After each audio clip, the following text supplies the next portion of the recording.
Looking back into the past, what sense does it make? What I want to do is to build a future. Choices to be made, ways to be explored, collisions to be avoided. Do I need to look into the past to learn for the future? What do I see? What's the story? Who tells it? When? Why? Who are the unheard voices? 1980. A world of madness. Collapsing, opening space. Opening new crossroads. A world willing to create a new narrative, hopes of a new utopia, new states, new legislation. Exploring new ways, new tools, new stories, new perspectives. 2018. Peace is not a matter of course. Which narratives do we choose today? How do we remember? What gives us hope? How are we to be heard? How do I stand up? Who dares to speak up? How can I tell my story? Who gets to decide how we live? How can we win peace again and again? Let's get started. What is your question?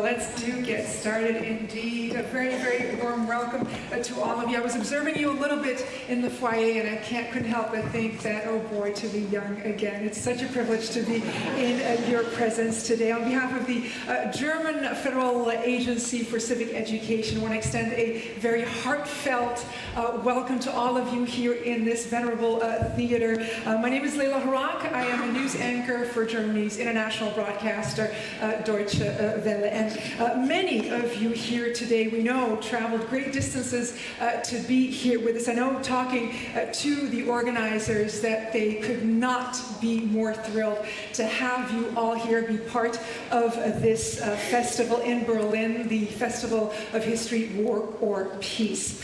Now, the festival is made for you.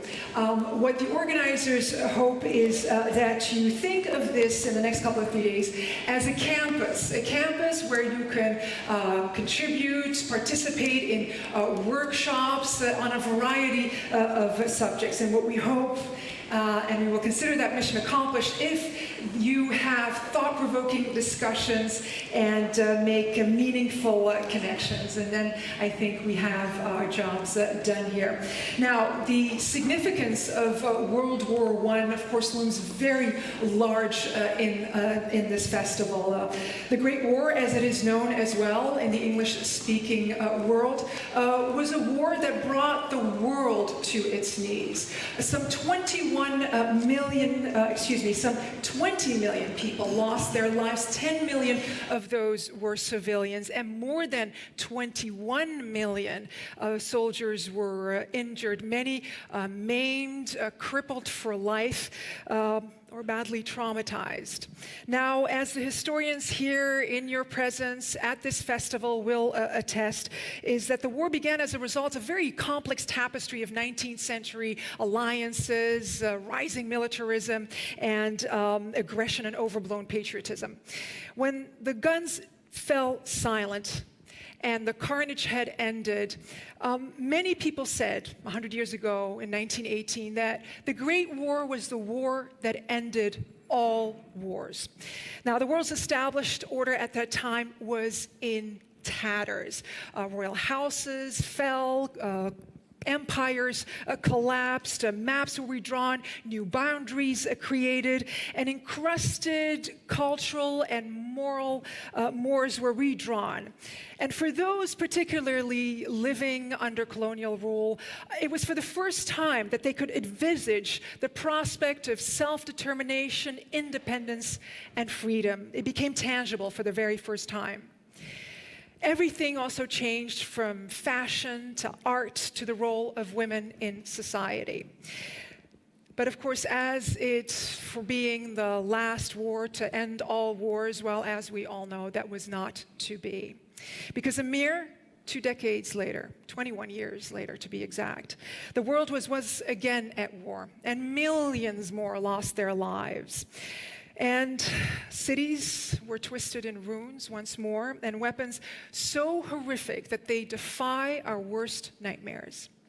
Now, for all of us, I would say, the World War I is very far off. It's long ago, particularly because the last aged veterans who proudly used to march on Remembrance Day and Armistice Day parades, they have long since passed on. But you, the young people here today at this festival on war or peace, are living in a radically different world, a globalized one, and an electronically connected universe where a meme goes viral around the planet at lightning speed, and in which you make friends on Facebook, you find lovers on Tinder, and you express your deepest convictions on Twitter. A world that, by and large, also appears more or less stable and prosperous, and yet not all is far from right. Extreme right-wing nationalism and tribalism, again, are rearing their ugly heads around the world. Fledgling democracies are being overtaken by authoritarian dictators. Civil wars rage, and opposing tribes commit unspeakable crimes against each other and against those vulnerable among them. Desperate and impoverished refugees from those wars and from hunger and droughts and shattered economies are being demonized and vilified in some of the richest countries on earth. So, where do we go from here? For the next 3 days, you, about 400 young professionals from across the world, will look at and discuss your perceptions and expectations of the realities of war and peace. You will have the opportunity to discuss your personal visions of utopias and your own ideas of remembrance. You will be able to explore Berlin and its very rich history. The city which was torn by revolution, by war, and by elation of liberation just these past 100 years. But more importantly, perhaps, what's so special about this festival is that those of you gathered here right now are from different areas of the world, different religions, different traditions, meeting, socializing, and sharing your world views. Now, we live in a time where immigration is a hot topic around the world, and Germany has just experienced an unprecedented migration, many fleeing war in Syria, for instance, and other conflicts, and many just making a desperate, dangerous journey in search of a better life, and in search for better education, a chance for better education for their children. Now, the so-called migration crisis here in Germany, as it's often referred to, has thrown Germany's politics into turmoil. And it has sparked the rise of a populist, right-wing, anti-migrant movement. The subject is emotive, and oftentimes the debate is highly toxic. Some are even referring to it as a dangerous time. But immigration is hardly a new topic for the city that we're in right now, Berlin, because thousands of Protestant Huguenots from in the 17th century who were persecuted by France fled to Berlin and made Berlin their home. They went on to become prominent cities of this society, making significant contributions to Germany. And just a fact here, 1/5 of Berlin's population at the time was French-speaking, just to give you an idea of the influx. Now later came other waves of migrants fleeing wars, poverty, and persecution. Poles, Russians, Eastern European Jews, and even Germans from poorer regions right here into the city during the economic boom of the late 19th century. And after World War II, thousands of Turkish people were invited to become guest workers in order to alleviate an acute labor shortage in Germany's post-war recovery known as the economic miracle. One of them was a woman who was employed as a factory worker in Nuremberg. And she sent for her daughter as soon as she was able to. Her daughter came from Turkey at the age of 9, went to school here, then went on to train for film and television, and then went on to a distinguished career as one of Germany's top theater directors. In 2012, she became the director of the house that you are in right now, the Maxim Gorki Theater. She brought the theater international renown for its cutting-edge political and social commentary. Ladies and gentlemen, please help me give a very warm welcome to Sherman Langhoff.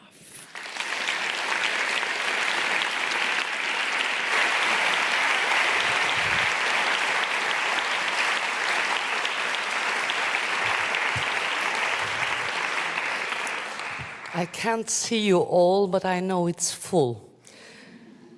So thank you for the introductory to Laila. I will speak in German, so I ask most of you to take your translation apparations that you have on the seats, please. Also, the following speeches will be in German, so it will be useful. So. Vor 83 Jahren, im Juni 1935, versammelten sich über 250 Autorinnen aus der ganzen Welt in Paris. Genauso wie wir heute und in den folgenden Tagen haben diese Intellektuelle, Künstlerinnen, Denkerinnen, Schriftstellerinnen, Menschen sich versammelt, um die Kultur zu retten. Um dem Geschehenen zu erinnern, Sie erinnern sich, zu jener Zeit war es 17 Jahre her, dass der Erste Weltkrieg als beendet erklärt worden war, und um Wege zu finden, wie man den verhindern könnte, dass wieder dieselben Fehler wiederholt werden. Zu diesem Zeitpunkt hatte Nazi-Deutschland schon die ersten Konzentrationslager erbaut. Das konkrete räumliche Konstrukt für den Holocaust. Es war sogar bereits der erste Erlebnisbericht erschienen, die Moorsoldaten, 13 Monate Konzentrationslager vom Schauspieler und Theaterregisseur Wolfgang Langhoff. Ein anderer Theatermacher, der Dramatiker Bertolt Brecht, war einer der Teilnehmenden des Internationalen Schriftstellerkongresses zur Verteidigung der Kultur. Prophetisch mahnte er das Publikum: Wenn die Verbrechen sich häufen, werden sie unsichtbar.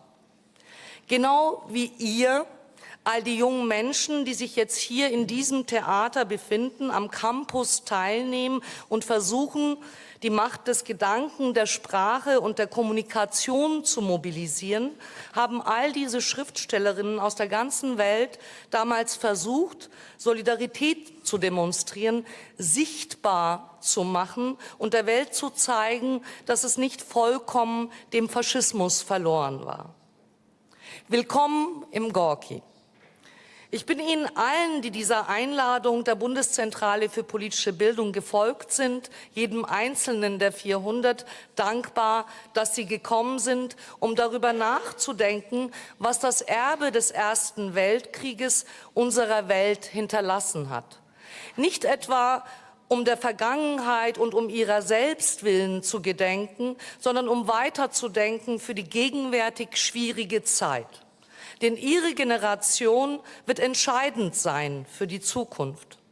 Ich als ältere Aktivistin auf der Suche nach politischer Schönheit bin auch einfach froh, dass es weitergeht mit der nächsten Generation.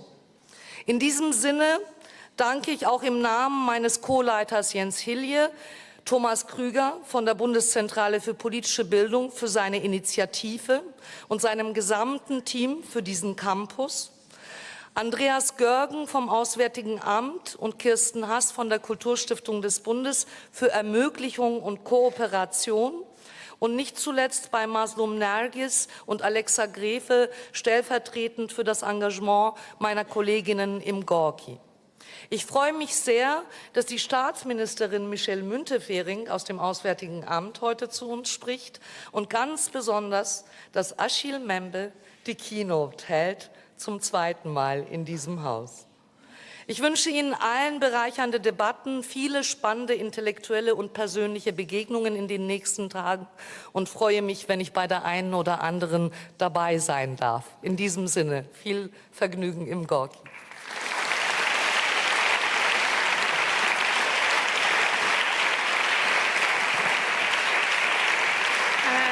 That was the director of the Maxim Gorki Theater, Sherman Langhoff. Thank you so much for your warm words of welcome. Now, the publicly funded Maxim Gorki Theater is hosting this festival, and it's considered the smallest, and I'm quoting, the smallest and most beautiful of Berlin's municipal theaters, so take advantage of that.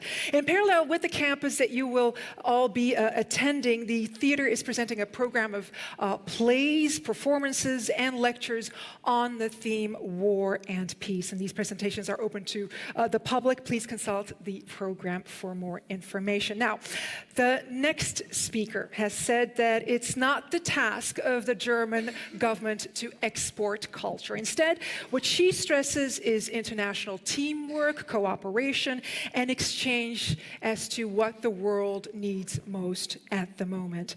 Michelle Müntefering, a leading member of the Social Democratic Party, is the parliamentary state secretary responsible for culture at the German Federal Foreign Office. In this role, she is responsible for supporting and strengthening Germany's cultural institutions, the Goethe Institute, which I think all of you might have heard of, the German International School Network, and institutes of foreign relations, archaeology, academic exchanges, and scientific cooperation. She has a lot on her plate, in short.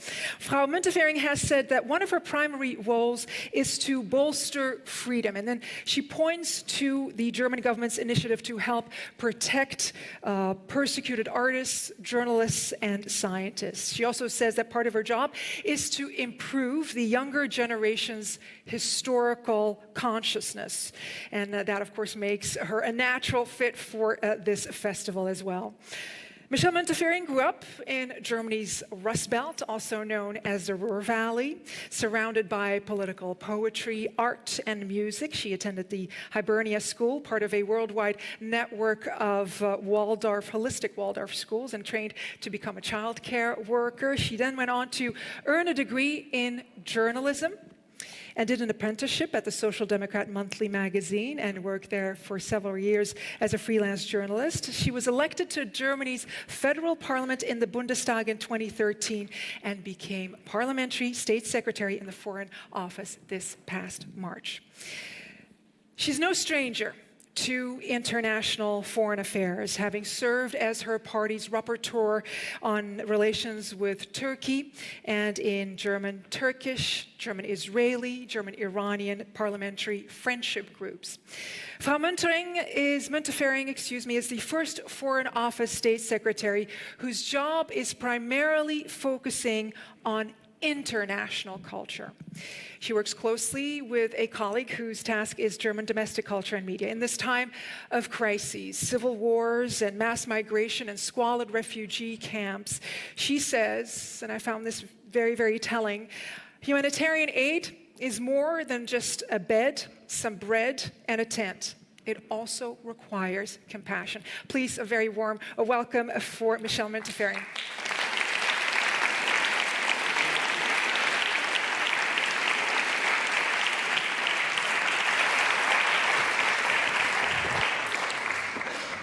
So that was my official outing as a former Waldorf pupil. Dear Chairman, I'm going to speak in German as well. Liebe Chairman, lieber Thomas, lieber Andreas, lieber Achille, liebe Exzellenzen, Projektteam, liebe Teilnehmerinnen und Teilnehmer und liebe Gäste. Vor 100 Jahren, da lag bereits eine revolutionäre Stimmung in der Luft.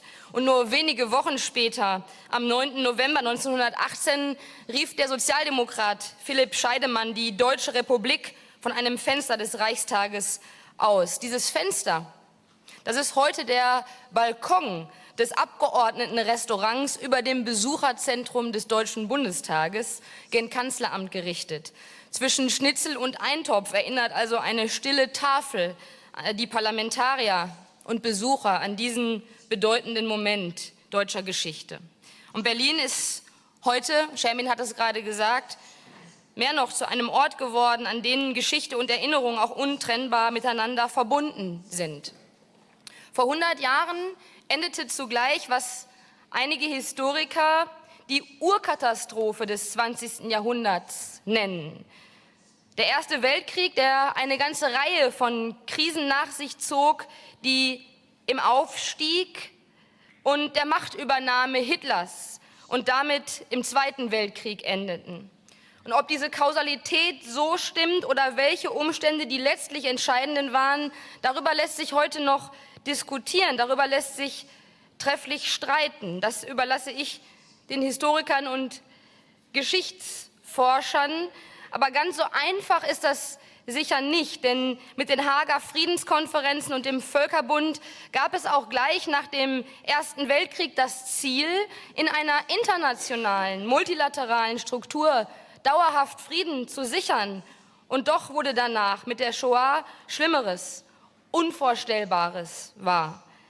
In Deutschland selbst kommt es zunächst zu einem demokratischen Frühling, einem Weimarer Frühling. Im Januar 1919 finden freie Wahlen statt, bei denen erstmals auch Frauen zugelassen sind.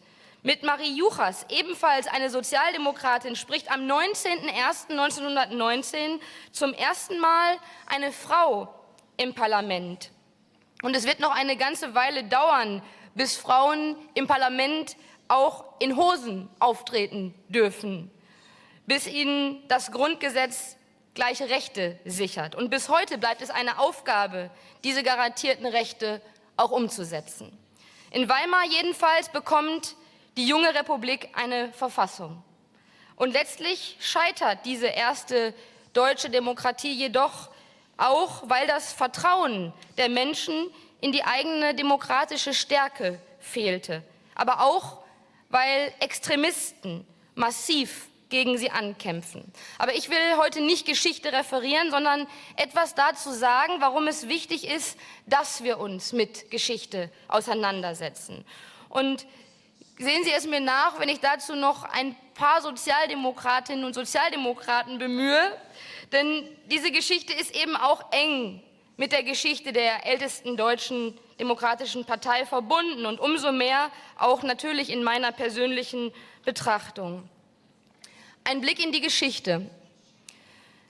Mancher könnte jetzt meinen, dass es derzeit wichtigere Probleme gäbe, andere Aufgaben zu lösen. Klimawandel, Migration, soziale Ungleichheiten, große globale Herausforderungen. Mancher könnte sogar dagegenhalten und sagen, wir müssen viel mehr in die Zukunft schauen.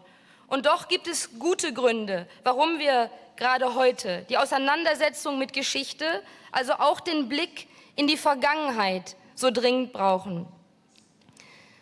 Liebe Teilnehmerinnen und Teilnehmer, die Frage nach einer globalen Ordnung, die Frieden schafft, stellte sich nach 1918 und auch heute suchen wir nach einer neuen globalen Ordnung.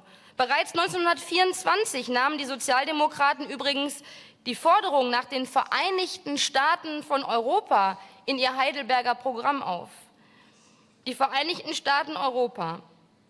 Wie weit scheint das eigentlich heute entfernt angesichts der politischen Entwicklung? Am wichtigsten ist und bleibt, aus der Geschichte zu lernen, weil Fortschritt möglich ist und bleibt. Und in diesem Jahr jährt sich ja auch zum 70. Mal die Verabschiedung der Charta der Menschenrechte der Vereinten Nationen. Für mich eine der bedeutsamsten Momente der Menschheitsentwicklung. Aber verehrte Damen und Herren, was folgt daraus und was bleibt davon eigentlich übrig? in den kommenden 100 Jahren. Sicher ist, dass wir was tun müssen. Und mit der internationalen Kulturpolitik setzen wir in der Tat vor allem auf Austausch und auf Begegnung. Und wir bauen sie aus. Denn diese dritte Säule deutscher Außenpolitik, gleichberechtigt neben der Diplomatie und auch den Wirtschaftsbeziehungen, wird wichtiger. Wir müssen stärker wegkommen von einer Außenpolitik der Staaten und hinkommen zu einer Außenpolitik der Gesellschaften. Und gerade in einer globalisierten Welt ist die Verständigung und die Beteiligung der Zivilgesellschaften das, was wir stärker unterstützen müssen. Hier beim Geschichtsfestival War on Peace, CROSSROADS of History sehen wir, dass das Interesse an Geschichte und das Verstehen wollen in der ganzen Breite der Gesellschaft und gerade bei einer jungen Generation auch da ist. Und ich freue mich deswegen sehr, dass ich auch dabei sein darf und Sie hier begrüßen kann. Die Vorfreude hier im Raum, die sich spüren lässt, die soll sich in den nächsten Tagen auch erfüllen. Ich bin sicher, dass das Geschichtsfestival hier, wie bereits 2014, ein Erfolg wird. Und ich sage deswegen allen Projektverantwortlichen der Bundeszentrale für politische Bildung, dem Maxim Gorki Theater, ganz, ganz herzlich danke, dass ihr das möglich macht.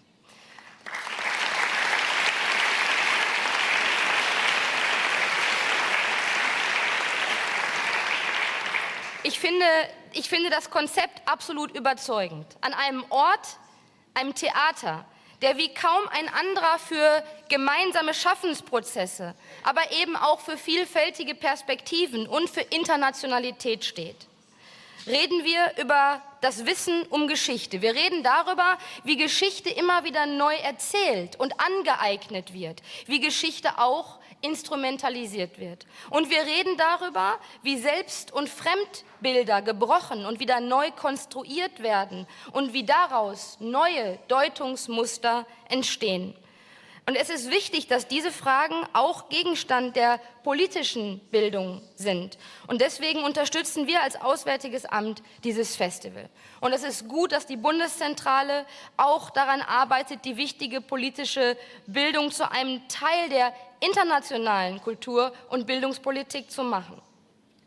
Das Ende des Ersten Weltkriegs ist ein bedeutendes Jubiläum und Ereignis, nicht nur aus außenpolitischer Sicht, denn wir erinnern gemeinsam mit unseren Partnern in der ganzen Welt daran. Und dieses Festival ist ein Beispiel. Es versammelt dazu über 300 junge Menschen aus ganz Europa und weiteren Ländern. Und gemeinsam mit ihnen wollen wir uns mit den historischen Zusammenhängen von Krieg und Frieden und auch mit aktuellen Herausforderungen auseinandersetzen, in einem offenen, in einem kreativen und auch in einem künstlerischen Diskurs. Und unter der Vielzahl von Bewerbern wurden Sie ausgewählt, an teilzunehmen, auch weil Sie Engagement und Interesse für gesellschaftspolitische Themen mitbringen. Und es ist ganz sicher, dass wir mehr junge Leute brauchen, die das tun und die mitmachen. Und hier und heute wird außerdem deutlich, was für ein großes Geschenk es für die heutige Generation ist, immer mehr Möglichkeiten zu erfahren, für eine längere Zeit in einem europäischen Nachbarland zu leben, zu studieren, zu arbeiten, eine neue Sprache zu lernen und darüber auch neue Freunde, neue Beziehungen oder gar eine neue Heimat zu finden. Und bestes Beispiel sind dafür die über 1 Million Erasmus-Babys, die haben wirklich eine europäische DNA. Und ein schöneres Symbol für das Zusammenwachsen als echte Familien kann es für das Friedensprojekt Europa wohl kaum geben. Diese Kinder, die machen Hoffnung angesichts einer Welt in Unordnung, in der der Populismus einmal mehr versucht, das Gift der Angst in unsere Gesellschaften zu injizieren. Der beste Schutz davor sind das Wissen und die Erkenntnis, dass Frieden und Freiheit und Demokratie keineswegs selbstverständlich sind. Sie sind kein natürlicher Zustand von Gesellschaften, der, sobald er einmal erreicht ist, ohne weitere Anstrengungen fortbesteht. Sie müssen immer wieder aufs Neue erkämpft und auch verteidigt werden. Ungefährdet ist Demokratie nie, So sagte das der ehemalige Vizepräsident des Deutschen Bundestages und Abgeordnete aus meiner Heimat, Heinz Westphal. Und er sprach aus den Erfahrungen einer anderen Zeit, eine Zeit fernab der Demokratie, der Freiheit und des Friedens. Eine Zeit, die unserer Generation Mahnung bleiben muss. Und seine Warnung war für mich stets Leitbild und Orientierung. Doch wie aktuell seine Worte mir wieder einmal ins Gedächtnis kommen würden, das hätte ich mir vor wenigen Jahren nicht vorstellen können. Aber gerade heute, da Europa vor neuen Herausforderungen steht und alte Gewissheiten der Welt sich zunehmend aufzulösen scheinen, braucht es den Einsatz für die Demokratie. Demokratie muss stark sein und in ihr die Demokraten. Extremisten dürfen, wie 1933 geschehen, keine Chance haben. Sie müssen die Minderheit bleiben. Und deswegen ist es Zeit, laut zu werden. Gerade heute muss klarer denn je sein, dass Demokratie, Frieden und Menschenrechte immer wieder neu erkämpft werden müssen. Und das ist meine Botschaft an Sie, eine junge Generation. Nicht verzweifeln, sondern helfen, einen Unterschied zu machen. Sich auf die Seite derer stellen, die für Fortschritt und für Frieden eintreten. Verantwortung tragen wir heute alle. Denn wer sich nicht einmischt, der muss sich nicht wundern, wenn er von Dümmeren regiert wird als er selbst. Und deswegen dürfen wir die Gestaltung unserer aller Zukunft auch nicht allein den Regierungen oder den Twitter-Accounts dieser Welt überlassen. Florian Henkel von Donnersmarck, der ist, soweit ich weiß, nicht in der SPD, hat neulich in Venedig im Interview gesagt, jeder Politiker, der für ein Amt kandidiert, der soll erstmal einen Geschichtskurs besuchen. Ich meine, den Anfang wäre auch gemacht, mal ins Gorki Theater zu kommen und am Festival für Geschichte teilzunehmen. Liebe Teilnehmerinnen und Teilnehmer, angesichts der großen Fragen unserer Zeit, angesichts von Migration, Mobilität, Globalisierung, einer immer schneller voranschreitenden Digitalisierung wird sich zeigen, ob wir gelernt haben, zusammenzustehen und Probleme gemeinsam zu bewältigen. Es geht aus meiner Sicht vor allen Dingen um eine Frage. Stimmen wir zu, wenn gesagt wird, wenn jeder an sich selbst denkt, ist an jeden gedacht? Oder meinen wir, dass wir zusammen mehr erreichen können? Ich bin überzeugt, dass Frieden und Wohlstand nur dann langfristig gesichert werden können, wenn die internationale Gemeinschaft es schafft, gemeinsam kluge, nachhaltige und gerechte Lösungen für die Fragen unserer Zeit zu finden. Und ich bin fest davon überzeugt, dass die richtigen Antworten im 21. Jahrhundert nur in einem transnationalen Dialog gefunden werden können. Und das gilt auch für die Zukunft und die künftige Rolle Europas in der Welt. Gerade jetzt, wenn sich bislang verlässliche Partner aus ihrer Verantwortung zurückziehen und Krisen und Konflikte in der Welt weiter zunehmen, müssen wir den Zusammenhalt Europas weiter stärken. Es ist Zeit für Europe United. Und das heißt nicht, dass in Europa immer alle einer Meinung sein müssen. Europe United erfordert vielmehr einen konstruktiven Umgang mit Unterschieden und die Bereitschaft, aus der Vielfalt etwas Gemeinsames entstehen zu lassen. Verehrte Teilnehmerinnen und Teilnehmer, Frieden ist nicht alles, aber ohne Frieden ist alles nichts, hat Willy Brandt gesagt. Die Frage, wie Frieden gesichert und gestaltet werden kann, ist aber keine abstrakte politische Frage. Im Gegenteil, sie fordert konkretes Handeln des Einzelnen ein. Sei es mit der Stimme bei demokratischen Wahlen, in Meinungsäußerung oder bei zivilgesellschaftlichem Engagement. Und lassen Sie mich den Blick in die Zukunft, der sich aus der Erinnerung speist, noch eines anfügen. Wir Deutschen neigen hin und wieder dazu, den Blick auf uns selbst zu richten oder die Welt aus unseren Augen zu betrachten und darüber zu vergessen, dass auch die Augen, die Perspektive des Gegenübers, des anderen ebenso bedeutsam ist. Und gerade mit Blick auf den Ersten Weltkrieg müssen wir aber auch als Europäer an Afrika denken. Und deshalb finde ich es wichtig, dass das Festival auch unseren Nachbarkontinent in den Blick nimmt. Mit Achille Mbembe haben Sie einen der wichtigsten Vordenker Afrikas und bedeutendsten Intellektuellen, der die heutige Keynote-Speech halten wird. Ich habe viel von seinem Blick auf die Dinge gelernt, ganz besonders den notwendigen, kritischen Blick auf den europäischen Kolonialismus, der eng mit dem Imperialismus des 19. und 20. Jahrhunderts verbunden ist. Was heißt Teilen im 21.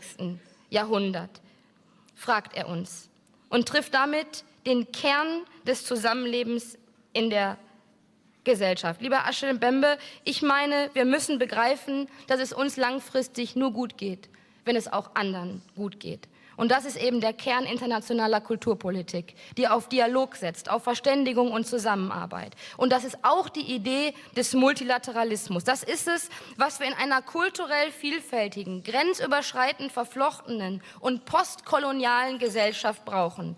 Koproduktion, Kooperation. Auch um die eigene Position im nationalen wie auch im globalen Kontext bestimmen und in Bezug zur Position des anderen setzen zu können. Und nur mit dieser Fähigkeit der kulturellen Intelligenz können wir Empathie erfahren und Vertrauen entwickeln. Meine Damen und Herren, die Lehren der Geschichte an nachfolgende Generationen weiterzugeben, bleibt uns Aufgabe und Verpflichtung. Die Kolonialzeit ist ein Teil der europäischen Geschichte, der schmerzhaft ist. Doch wer die Wahrheit liebt, der muss sich erinnern können. Erinnern und Wahrheit, das wollen wir ermöglichen helfen. Und dafür brauchen wir Räume der Freiheit. Dafür brauchen wir Mut und immer auch Optimismus dazu, dass wir einen Unterschied machen können. Eine junge Generation hat die Aufgabe, ihre eigenen Zugänge zur Auseinandersetzung zu finden. Und meine Unterstützung dazu haben sie. Dieses Festival verkörpert eine junge, zukunftsgerichtete, auf Austausch und Dialog setzende Erinnerungskultur. Und neben einer ganzen Anzahl von hervorragenden Projekten und Arbeiten steht auch die Jugendbegegnung mit dem Titel Youth for Peace, auch unter der Schirmherrschaft des Auswärtigen Amts und vom deutsch-französischen Jugendwerk, die hier im November in Berlin durchgeführt wird. Dafür. 500 Jugendliche aus über 50 Ländern diskutieren über den Ersten Weltkrieg, über Frieden und wie wir heute einen Unterschied machen können. Und damit bauen wir auf den Diskussionen des heute beginnenden Geschichtsfestivals War or Peace auf. Es gibt, liebe Teilnehmerinnen und Teilnehmer, gute Gründe zur Hoffnung, dass Europa auch weiter eine starke, eine freie Demokratie sein wird. Und den besten Grund, den sehen wir heute hier. Dass Sie alle da sind, dass Sie sich engagieren, in Vereinen und Verbänden aktiv sind, miteinander ins Gespräch kommen und auch kritisch nachfragen. Ich wünsche Ihnen in den folgenden 4 Tagen hier in Berlin eine anregende und eine unvergessliche Zeit miteinander, voller Impulse, voller spannender Begegnungen und versichere Ihnen, wir werden sie alle noch brauchen. In Europa, bei Ihnen daheim, in den Gesellschaften. Wir brauchen Menschen wie Sie, denen die Welt nicht egal ist. Wir brauchen Demokraten, die wählen gehen, auch besonders im kommenden Jahr bei der Europawahl. Denn es gilt, es gibt keinen Automatismus in der Geschichte. Wir machen sie selbst. Herzlichen Dank.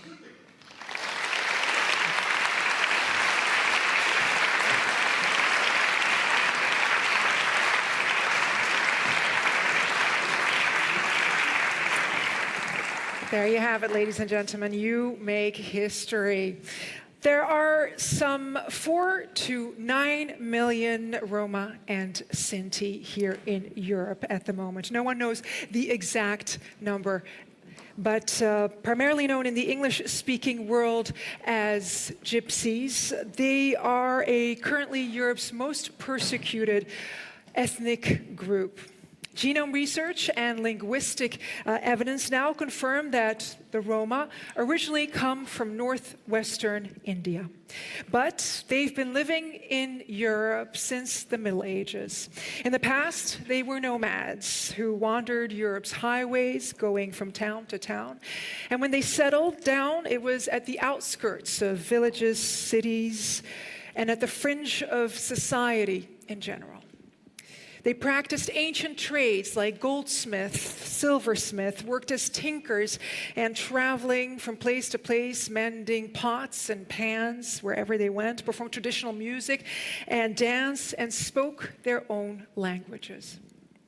They kept their customs, but were widely regarded with hostility and suspicion wherever they went. Throughout the centuries, they were excluded, banned, enslaved, and slaughtered. During World War II, the Nazis marked them for systematic genocide alongside the Jews, killing as many as 1.5 million Roma in concentration camps and gas chambers. Nazi collaborators in Croatia killed tens of thousands of Roma, exterminating almost the entire population in that region. After 1945, they were pushed to impoverished fringe of the East Bloc countries. In former Czechoslovakia, Romani women were sterilized as part of a state policy to control their population. Now, in this time where fascism is again rearing its head in the European continent and hopes for fledgling democracies fade in a number of European countries, the Roma are in as much danger as ever. Israeli theater director Yael Ronen, one of Maxim Gorki's resident stars, developed a play in which Roma take self-defense into their very own hands and form an ad hoc army. The actors are from Roma all over Europe, Austria, Serbia, Germany, Kosovo, England, and Sweden, as well as Israeli, German, Turkish, Berlin, Gaje, or non-Roma. They call it a self-empowering artistic action. They describe themselves as supranational, diverse, feminist, queer. Their vision is safe European home in Gypsy land, Europe. Ladies and gentlemen, please, a very warm welcome for Roma Army.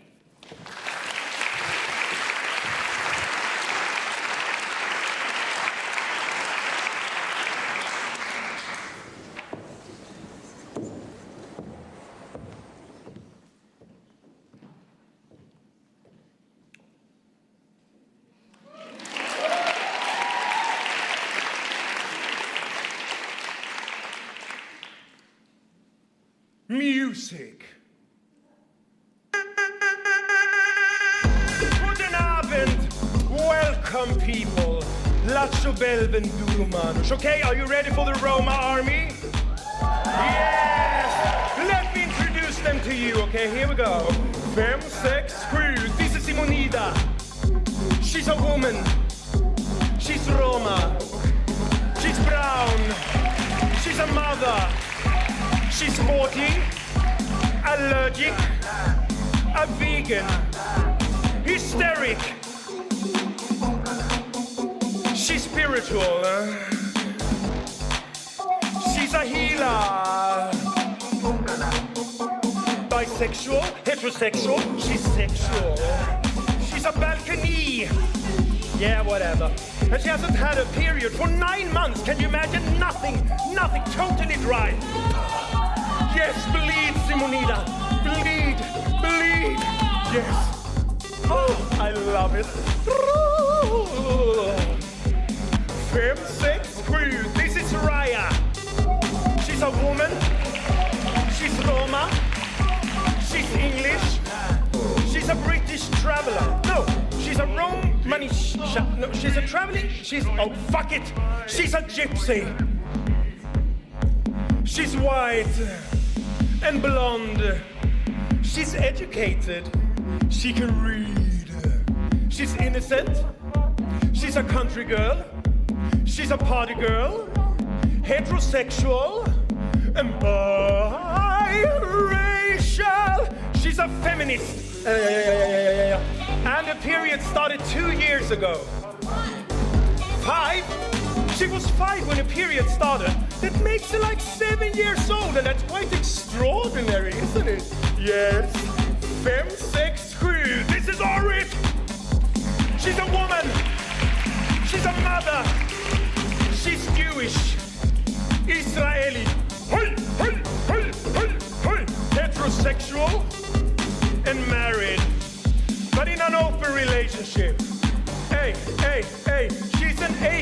Huh? A left wing? No, left, Doris. Left.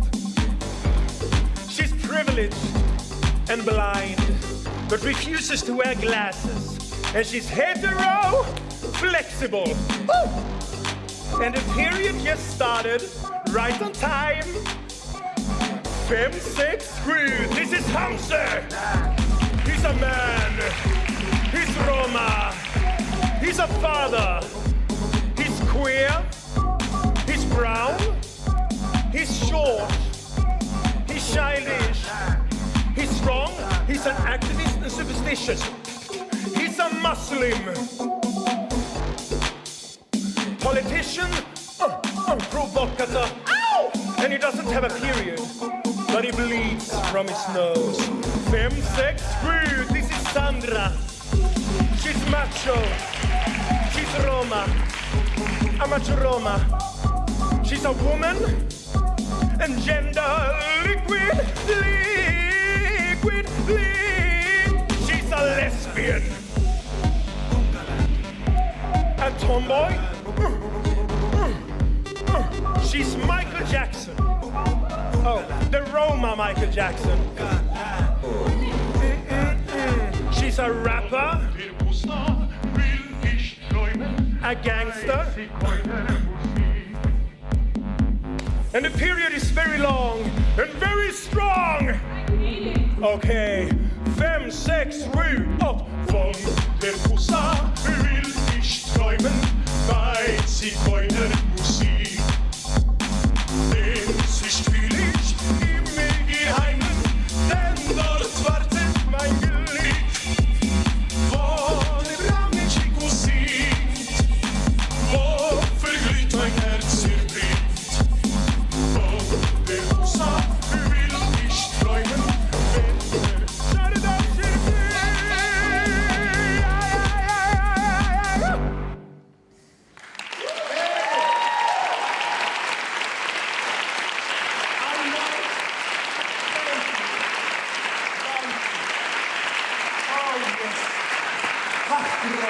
Thank you, danke. Okay, I'm Lindy. I'm a man. I'm Swedish. I'm a Romani traveler. And I'm gay. I'm gay because I like men. I like to fuck them. Yes, it's a sexual thing. I'm a practicing gay, very much a practicing gay. I'm proud to be gay, but it's complicated. To be gay is filled with a lot of self-hatred. I'm openly gay, but not always. I don't show my boyfriend love openly, although I consider myself to be totally open. I don't want to be a statement all the time. I don't enjoy coming out all the time. But if I don't tell people I'm gay, like the first thing I do, it becomes strange. Because when it comes out, they have the feeling that I betray them. I'm not openly gay because I'm afraid to be rejected. I want to be loved. I want to be accepted. I want to belong. And sometimes I'm not openly gay because I'm afraid of my own security. Sometimes I hesitate to be openly gay, like at cafes and restaurants, and when I fix my car. It would be easier to be straight. I have no problem being gay on stage, but I feel happy when people think I'm a straight man, and when gay people say I'm straight acting. But that feeling is something I'm really ashamed of. I'm ashamed of the things that I used to be ashamed of as a child. I was ashamed of being Roma. I was ashamed of how I looked like. You? Wie könnte sie nur? I was ashamed of my brown skin. Ja, mich wollte in der Schule niemand anfassen, weil ich so braun bin. Die dachten, das färbt ab. I was ashamed of being so white. I'm the only white person in my family. I go in the sun, I go pink. I was ashamed of my big lips. Other kids named me names like Negerlippe. I was called Lindy, the Cindy doll. It's the cheap version of Barbie. I was called Hamzema Nemar. I was called Sandler Schleimowitsch, which means a slimy homeless. I was called diarrhea. I was ashamed of the hair here over my lip. I started to shave when I was 5. And I was ashamed of my legs. I mean, they was fat and hairy. I'm still ashamed of my thighs. Simonida, you have beautiful thighs. You should be ashamed of being ashamed. I should be ashamed of... I shouldn't. But how could I not? I mean, look. You see? Wow, it's like a nuclear wave. It goes all the way. It's terrible. I'm in my booth. Don't even get me started on my teeth. I fixed my teeth with plastic. I'm ashamed of myself. I bought an extra that I used when I performed.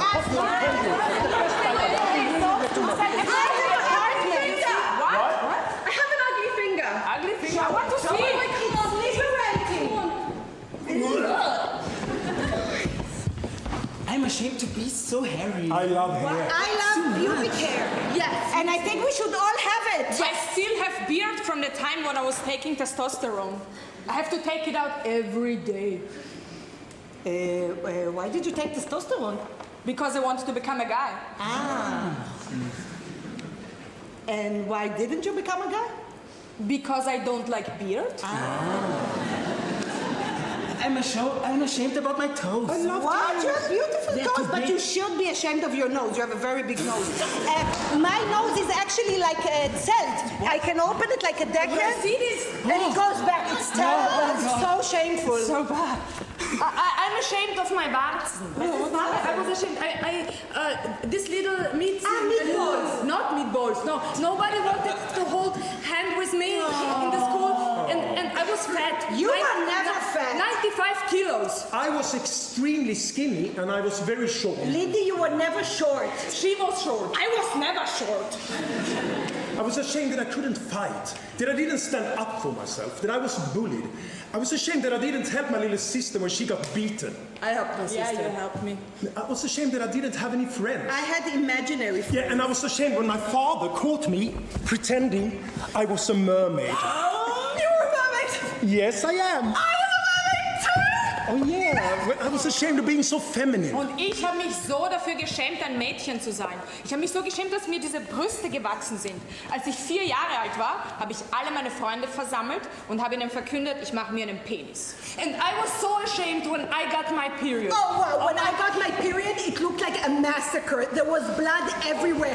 I thought I was going to die. I couldn't walk. I had to walk like this so the blood wouldn't splash. Or it looks like that. Wir hatten nicht mal Geld für Watte. Ich musste mir meine eigenen Binden aus Toilettenpapier machen, und zwar so. Und einmal ist es mir mitten im Sportunterricht aus der Unterhose rausgefallen. Das war so peinlich. I was ashamed of being poor. Me too. I was ashamed of our messy home. Me too. Ich habe mich so geschämt, Freunde in den Asylantenheim einzuladen, in dem wir gelebt haben. Wir hatten nur ein Zimmer und das haben wir uns geteilt mit einer anderen Familie. Die hatten die Seite mit dem Fenster und dieses Schwein hat Schweinefleisch gegrillt, nie das Fenster aufgemacht und wir hatten die dunkle, stinkende Seite. Und ich habe mich so geschämt, dass wir immer nach der Schule arbeiten mussten. Ja. Alle anderen Kinder konnten einfach spielen gehen. Und wir mussten putzen, nur weil unsere Eltern Hausmeister waren. Ja. Von 3 Gebäuden. I was ashamed of my second-hand clothes. Ich habe mich so geschämt, die Klamotten von meinem Bruder anzuziehen. Sorry, der hat so einen peinlichen Stil. Ja, ich auch. Ich meine, guckt sie mal an, viel zu femme. Und wir mussten uns nicht nur das gleiche Gewand teilen, nein, wir hatten nur eine Schultasche zusammen, obwohl wir nicht mal in der gleichen Klasse waren. Dann Ladosti, Titos Feiertag. Wieder gibt's nur ein Kostüm, er kriegt dieses Hemd und nicht diesen bescheuerten Hut. We were so poor. We didn't have running water, only a brunnen, but during the Swedish winter it would freeze. And then we didn't have any water at all. I had to wash myself in the sink at the school toilets, and I used to pee in bed until I was pretty old. I peed in bed until I was in the army, and even then Yeah, and I had to go to school without washing myself first. It really itched. sticky and sticky. Ja, Nähemann, thank you. Wir waren so arm, dass wir beim Metzger um Reste nachfragen mussten. Und um die Ecke gab es diese großen Container. Da sind wir reingegangen, also nicht ich. Ich habe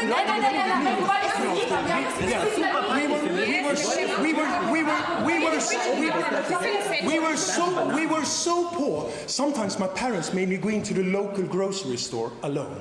I had to fill the cart with food, and when the cashier asked for payment, I had to say that we didn't have any money, and I had to ask if my parents could pay later. I hated doing it. I was so ashamed. Everybody stared at me. My parents were waiting outside the grocery store, and they always promised me it was the last time I had to do it. But it never was. I have another one. You want to hear?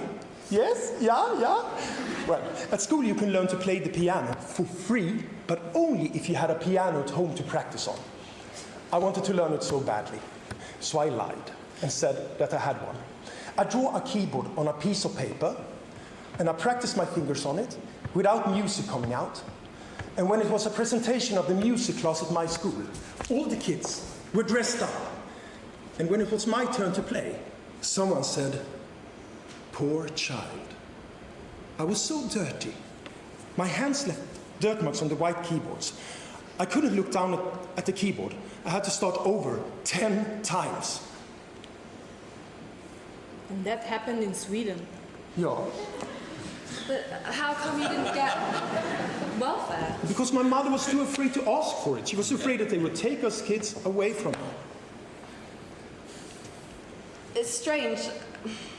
I feel so conflicted about taking part in this conversation about poverty. Why, you were not poor? No!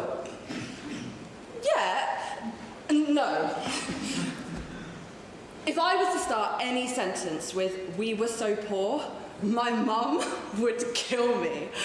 It's such a taboo to even talk about money outside the house, and I know it would make her feel uncomfortable to hear that conversation, because it was so important for her that we wouldn't stand on stage and reproduce the old stereotypes of the Romani people. And here we are talking about poverty. But from the other hand, Mum, I guess you can't ignore it, because it is part of your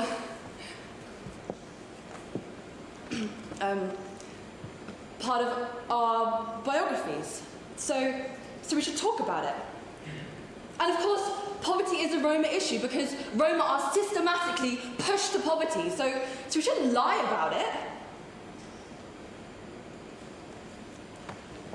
I'm sorry, Mum. I know it's not what you were expecting. I know you had such high hopes for this project because you said it's so rare that Roma people get the stage just for themselves. Well, almost just for themselves. Because it's so often the case that other people are talking in our name. Yeah, and actually this is the moment when Raya reads a really long piece of paper. She's not really reading it, she's acting, obviously, and then everyone reads except me. And Mehmet. And Mehmet, true. Well, I guess you're probably asking yourselves, what we, Mehmet and I, are doing in a Roma project if we are not Roma. But we asked ourselves the same question, and we actually wrote a scene about it, but it comes much later in the play. Actually, before that, Simonida and Sandra are rapping, and Raya is in the back, vocals, and then Raya comes into the front and tells a real story from her childhood about violence against Roma people. It's a true story, and we are in the back marching. The stage is on fire, and it actually burns. There's smoke, techno, Berghain, and Michaela is also not here, but she has a great monologue about her anger, about her Roma anger, about her feminist Roma anger, and about her vagina. Hamza actually thinks that since it's a show about discrimination and oppression against Roma people, Michaela shouldn't talk about her vagina. But Michaela has a vagina, and she should talk about it. Yes. And anyway, one thing leads to another. We end up with all of us having machine guns in our hands. It's not real ones. It's theater. It's just plastic. No, it's not. Well, anyway, everybody. At the end, we all kill each other. Dark applause. But actually, it's not the end. Far from it, because Lindy and Raya are singing the Roma Anthem. It's so beautiful. Jelem, Jelem. You should sing it. No, you don't sing it. You should come to see the show on Friday, because then, finally, I come on stage. With Mehmet. With Mehmet, true. And Mehmet and I, telling you what is my role, our role in this show. And we actually wrote a beautiful scene about Carmen, but it was cut out because the guys, well, the girls found it offensive And racist. But I insisted. We insisted that if we don't get to do the scene, at least we should get to keep the outfit because A, I look amazing in it. Actually, we look amazing in it. And B, because if we don't get to do the scene, at least we should have the moment while the others are changing clothes backstage. And so we change clothes on stage, alone. That way you could have a little bit more of me and Mehmet. And what happens afterwards? What happens afterwards? Yeah, and then we tell you about our role in this play. A supporting role. Unterstützerrolle. Come closer. Because the basic thing is about giving space. Tell me what you see. And it's really great because there's nothing that I love more than space. Rebel fighter. I mean to give space. Our people are many. And I have so much space to give. Till my dying day. Till my dying day.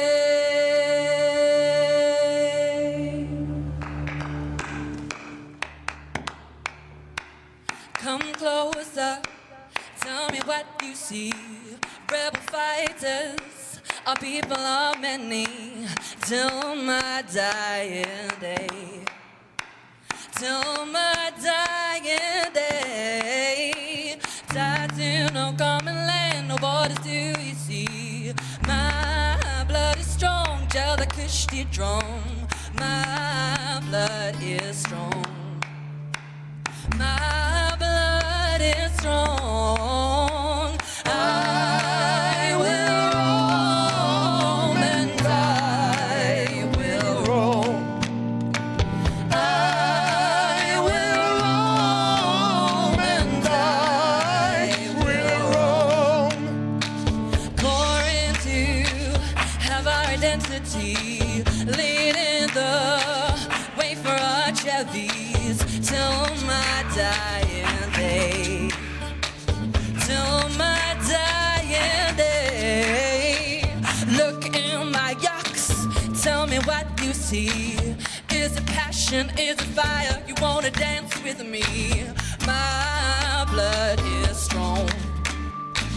My blood is strong. I will roam and I will roam. I will roam and I will roam.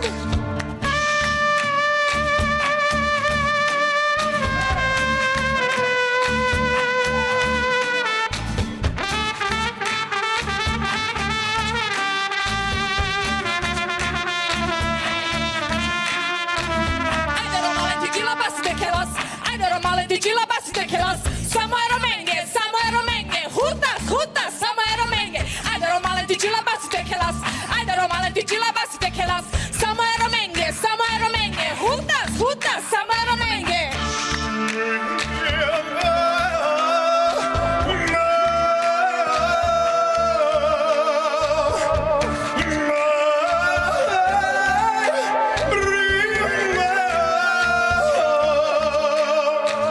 I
irreverent, fabulous RMA, Roma RMA. I don't know about you, but it made me want to dance. That last performance is particularly.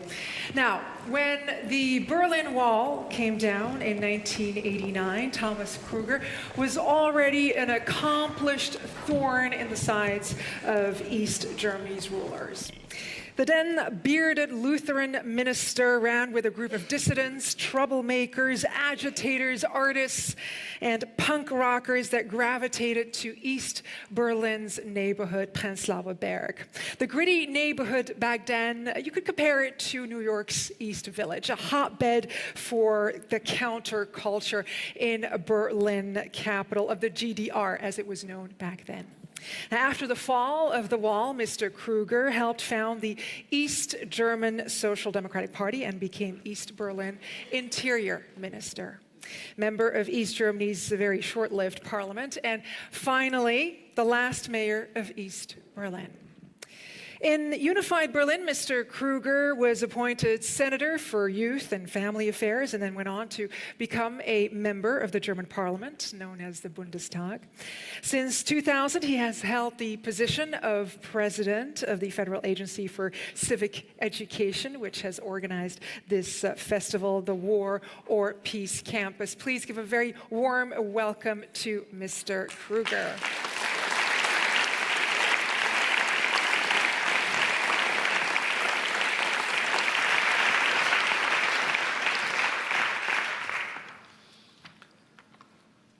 Sehr geehrte Frau Staatsministerin, liebe Michelle Müntefering, sehr geehrter Professor Mbembe, liebe Shermin, liebe Partner und liebe Teilnehmende des Festivals War or Peace, verehrte Gäste.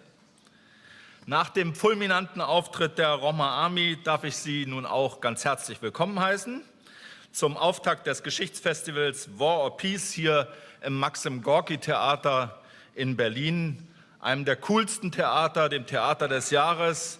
Und ehrlich gesagt, ich habe hier in den 80er Jahren in der 3. Etage als Mitglied des Arbeitertheaters Maxim Gorki mein Bestes gegeben, um die Welt zu verändern.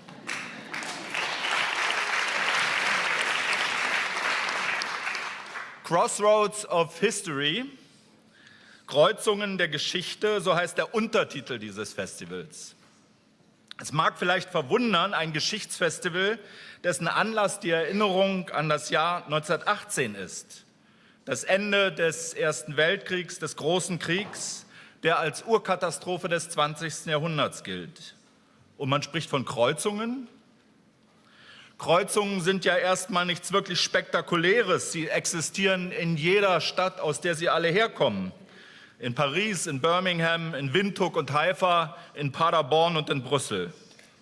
Wahrscheinlich haben Sie heute auch hier in Berlin schon ganz selbstverständlich die ein oder andere Kreuzung in der Straßenbahn oder zu Fuß passiert. Womöglich sogar trotz einer roten Ampel. Nicht, dass wir uns falsch verstehen, die Farbe Rot ist eine großartige Farbe. Warum also haben wir die Kreuzungen zum Leitmotiv dieses Festivals gemacht? Die Antwort ist eigentlich ganz simpel. An Kreuzungen überschneiden sich Wege. Man ist gezwungen, kurz innezuhalten und zu überlegen, wo will ich nun lang? Welchen Weg schlage ich hier ein? Ist die Route, auf der ich mich bisher befand, noch die richtige? Muss ich sie verändern und wechseln? Wohin wird mich der Weg führen? Diese Knotenpunkte, meine Damen und Herren, liebe Teilnehmende, hält auch die Geschichte immer wieder für uns bereit. Oft sind die Entscheidungen, die dort getroffen werden, bedeutend für viele nachfolgende Jahre und Jahrzehnte, manchmal sogar für Jahrhunderte. So war es besonders auch im Jahr 1918, aber auch unzählige Male danach und bis zum heutigen Tag. Sie, liebe Teilnehmende, sind alle jung, unter 30 Jahre.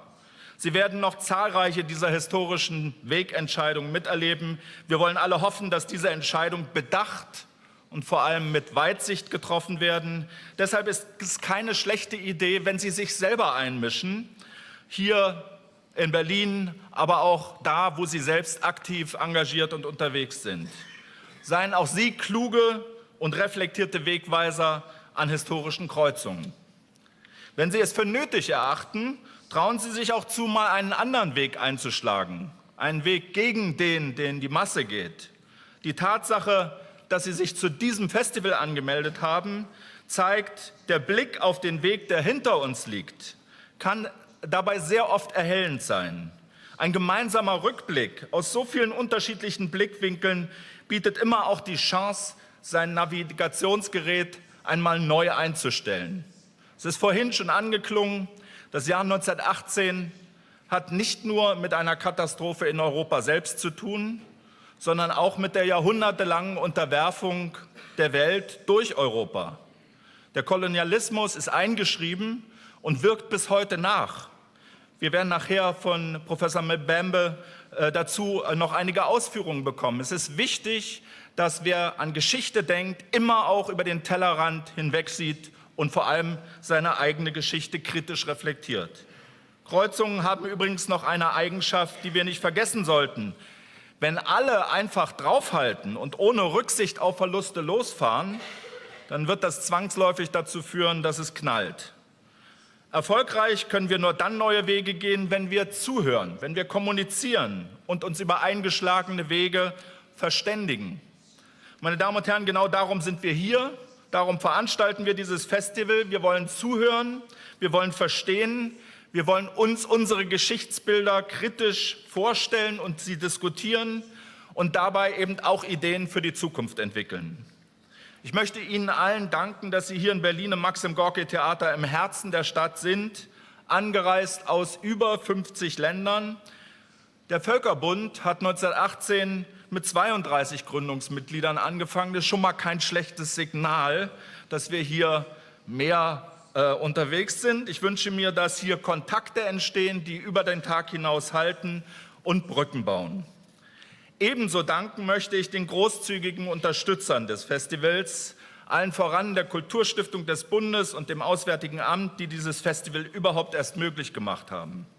Lassen Sie mich deshalb einen besonderen Dank an Kirsten Hass und ihr Team von der Kulturstiftung des Bundes aussprechen, die heute hier ist.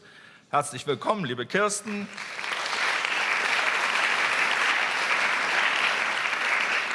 Dieses Festival zeichnet sich durch ein einzigartiges Kulturprogramm aus, für das das gastgebende Maxim Gorki Theater kuratorisch und künstlerisch verantwortlich ist. Ohne eure Förderung und die Kooperation hätten wir das sicherlich nicht hinbekommen. Und ein herzlicher Dank an Andreas Görgen und sein Team von der Kulturabteilung des Auswärtigen Amtes. Man braucht für solche Ideen, für solche ehrgeizige Ideen Unterstützer, die bis zum Ende durchhalten, die einem zur Seite stehen, die politische Unterstützung und Backing geben. Das haben wir von euch erfahren. Vielen Dank.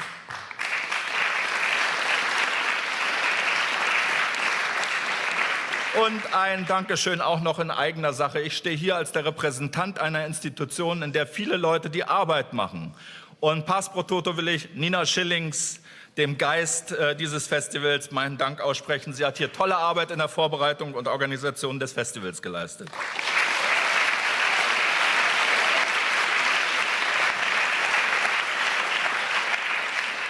Von Michel Müntefering haben wir bereits spannende Impulse erhalten. Nun bitte ich jemand auf die Bühne, der viel darüber berichten kann, welche Folgen es hat, wenn Macht statt Kommunikation Weltgeschichte bestimmt. Der nachdrücklich wie kaum ein anderer daran erinnert, dass es damals wie heute Perspektiven auf die Geschichte und die aktuellen Fragen gibt, die kaum und immer noch zu wenig gehört werden. Professor Achille Mbembe stammt aus Kamerun und lehrt aktuell am Wits Institute for Social and Economic Research an der University of Witwatersrand in Johannesburg, Südafrika. Vor wenigen Tagen hat er den renommierten Gerda-Henkel-Preis in Empfang genommen für seine einzigartige Verknüpfung von Geschichtsschreibung, politischer Analyse und Philosophie im Bereich der postkolonialen Theorie. Herzlichen Glückwunsch dafür, Achille Mbembe.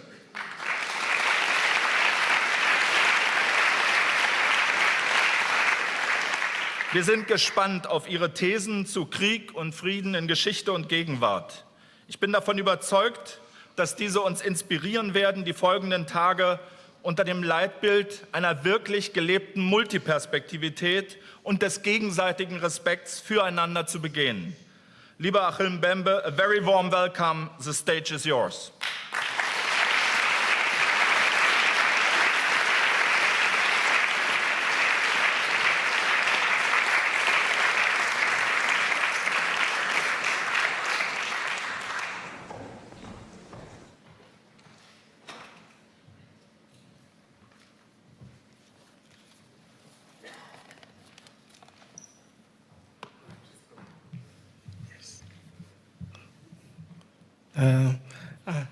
I'm very, very happy to be back here, and I've been coming to Germany quite often, and I have to say that every time I come to Germany and I go back to South Africa where I live and work, I feel myself filled with renewed energy.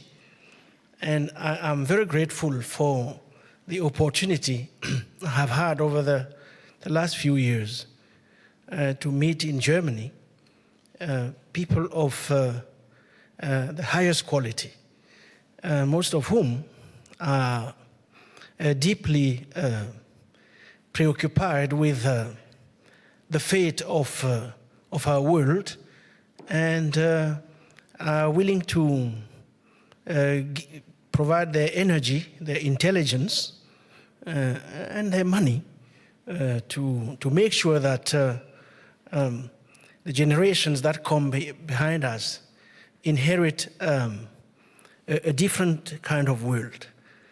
So these are my words of gratitude to Thomas and his team and the immense work they are doing in support of democracy, the Gorki Theater, which is at the avant-garde of cultural creation, not only in Germany, but in most parts of our world today. Michel, whom I meet now almost every week, whether here or in South Africa, and of course Andreas, whom I think Thomas thanked appropriately. So we are gathered here to commemorate the end of the First World War. And in the eyes of many historians, the 20th century truly began with that war. Whether it has truly ended and whether we have entered a new century remain to be seen. And this being the case, I would like to share with you a set of brief reflections concerning what we might call our world at war and the wars of our world. I would like to open these reflections with an invocation of a man to whom we still owe a lot. And his name is Sigmund Freud. Indeed, in a twin essay entitled Thoughts for the Times of War and Death, published in 1915, Freud wrote, and I quote him, "Never has an event ever destroyed so much that is precious in the common possessions of humanity." Of course, as Thomas intimated, Michel too, and the others, the humanity Freud has in mind, as well as what he calls its common possessions, that humanity is clearly not that of the world at large. And we'll say one or more words about this in a moment. The reason the war has been so destructive Freud observes is not merely that offensive and defensive weapons have been perfected, which indeed was the case. And the reason is that this war, and I quote him again, disregarded all the restrictions known in international law, which in peacetime the state had bound themselves to observe. Furthermore, and still quoting Freud, this war has ignored the prerogatives of the wounded and the medical service, the distinction between civil and military sections of the population, the claims of private property. It has trampled in blind fury on all that came in its way, as though there were to be no future and no peace among man after it was over. So that's about Freud. Let me now invoke another person whose name was Sandor Ferengi. Sandor Ferengi was a Hungarian psychoanalyst and a close associate of Freud. The first impression that the ward full of war neurotics made on me was one of bewilderment, writes Ferengi.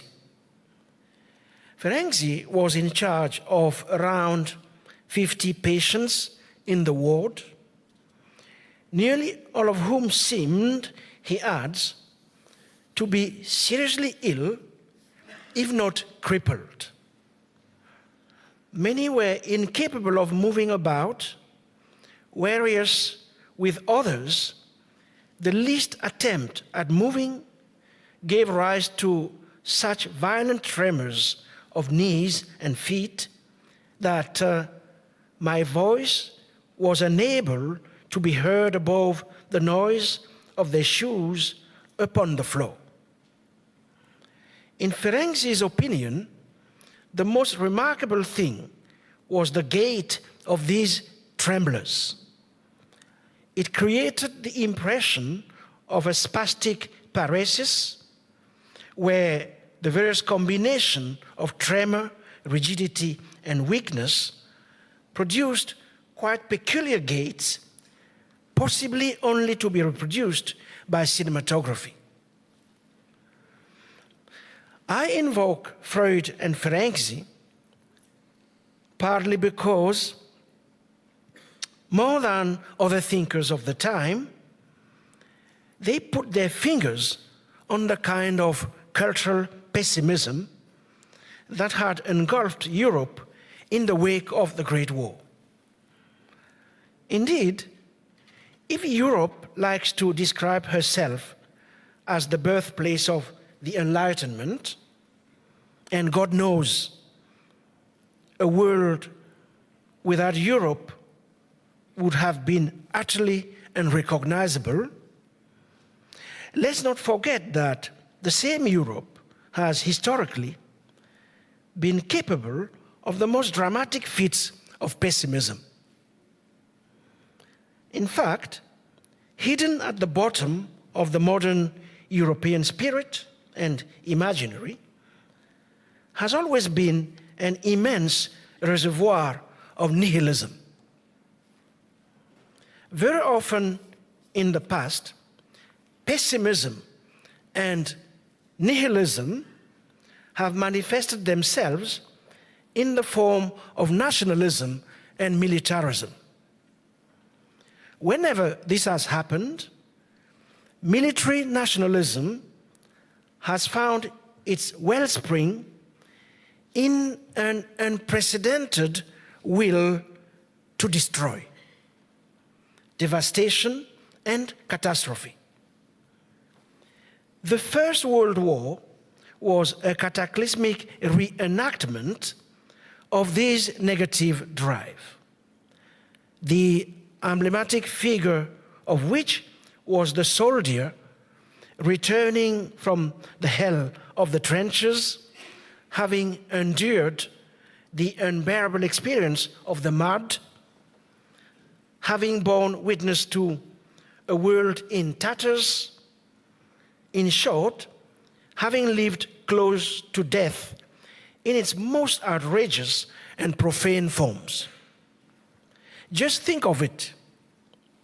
Gas attacks had transformed the atmosphere itself in a deadly weapon. With the poisoning of the air itself, even breathing became perilous. Thousands of cylinders released thousands of tons of chlorine gas into the trenches. Many soldiers died from suffocation. They choked on their own fluids against the backdrop of a thick, wind-borne yellow-green cloud stretching for many kilometers. Nervous breakdown was an almost permanent threat, and beset with terror, many had heard their comrades' screams of death and had witnessed their incommunicable distress, and threatened with madness, they had felt themselves to be entirely enthralled to predestination. Freud's comments reveal a deep disappointment with Europe, something he calls, and I quote him, a great disillusionment. He is worried, Freud, that the Great War might have smashed to pieces several centuries worth of attempts to define a law of war. A law of war meaning how to humanize war, how to fight wars in a way that would be more or less humane. Now, what in Freud's age is known as the law of war is certainly not a universal law that applies to or protects every human being. The law of war in Freud's times is first and foremost a law prescribing what is permissible and what not in a conflict between Europeans. It is a law that leaves the remaining part of humanity at the mercy of a violence without end or limit. European colonial wars, the core laboratories of the First World War, are such instances of violence without end or limit. We must remember that the world of Freud, the critic of war, was a world Europe had carved out and divided by color and by race. It was a Manichaean world divided into two categories. On the one hand, were so-called primitive nations of the colored races, and on the other hand, the so-called civilized and enlightened nations of the white race, the leaders of mankind. For Freud, the major scandal of the Great War was not the partition of humanity into subspecies, the dehumanization brought about by colonialism and racism, both the outright consequences of the cultural pessimism I have just spoken about. He, Freud, could not see that there was an almost genetic relationship between the First World War and the countless colonial wars that so-called enlightened cultures had been conducting, but outside Europe. As a matter of fact, the colonial upsurge coincided with one of the first military revolutions of the industrial era. Indeed, from the 1850s on, weapons technology and projectile speed began to transform military confrontations with the so-called savages into a truly inhuman process. Added to the cannons, arquebuses, fortifications, and bat fleets of the preceding periods was pell-mell indirect fire artillery and long-range rapid-fire weapons to support infantry like machine guns and even automobiles and planes. This was the period during which European powers strived as hard as they could to transfer the industrial principles of mass production onto the art of warfare and into the service of mass destruction. Thanks to the new industrial weapons, some of which were tried out not in Europe herself, but during the American War of Secession in 1861-1865, and also during the Russo-Japanese conflict of 1904 and 1905, the idea was to increase the firepower tenfold against the backdrop of a more or less fatalist acceptance of death and submission to technology. From this viewpoint, colonial conquest constituted a privileged field of experimentation. They gave rise to a thinking of power and technology that, taken to its ultimate consequences, paved the way, as Hannah Arendt rightfully argues, for concentration camps and modern genocidal ideologies.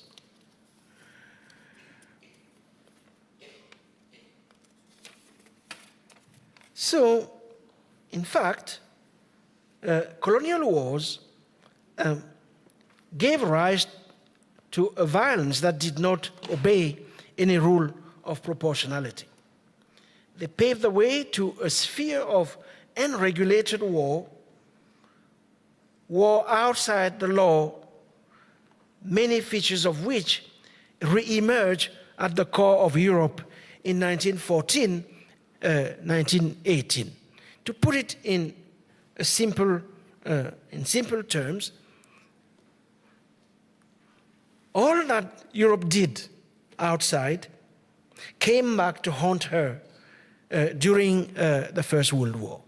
The First World War, to a large extent, is the reenactment at the very heart of Europe of the practices of violence Europe had experimented against the savages elsewhere. Of course, this Freud couldn't see. His lament is that a civilized community of the highest culture has demonstrated, I quote, a brutal behavior of the kind it was believed not to be possible anymore. To him, the motif of the scandal is that with this war, Europe has acted against itself in the manner of the primitive races, not in the manner in which it acted against the primitives. I hope you see the distinction. But in the manner of the primitives, it has gladly endured the other's death, it has had no scruples provoking it, and it has willingly practiced indiscriminate murder. In his eyes, what this ultimately shows is that the primitive man is still preserved in each of us, Europeans, but is hidden, invisible to our consciousness in the deeper layers of our psychic life. I'm quoting him.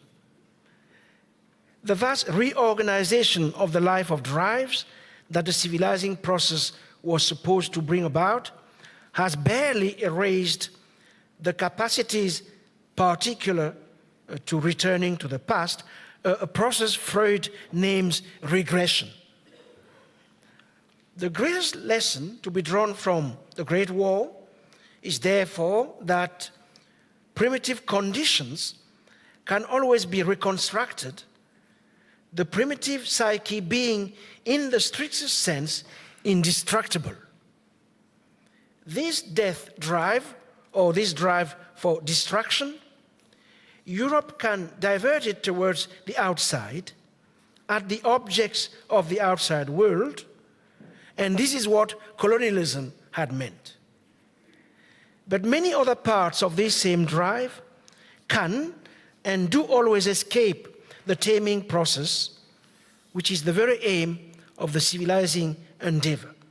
Further still, the drive to destruction, with all the sadistic and masochistic behavior it involves, turned toward the outside or projected, can anew be turned toward the inside or introjected. It can take the internal other as a target, but before long, it can also invest the subject itself as its object. In this case, distraction returns from the external world toward the subject and pushes the latter to do what is inexpedient, act against his own interests, ruin the prospects which open out to him in the real world, and perhaps destroy his own real existence.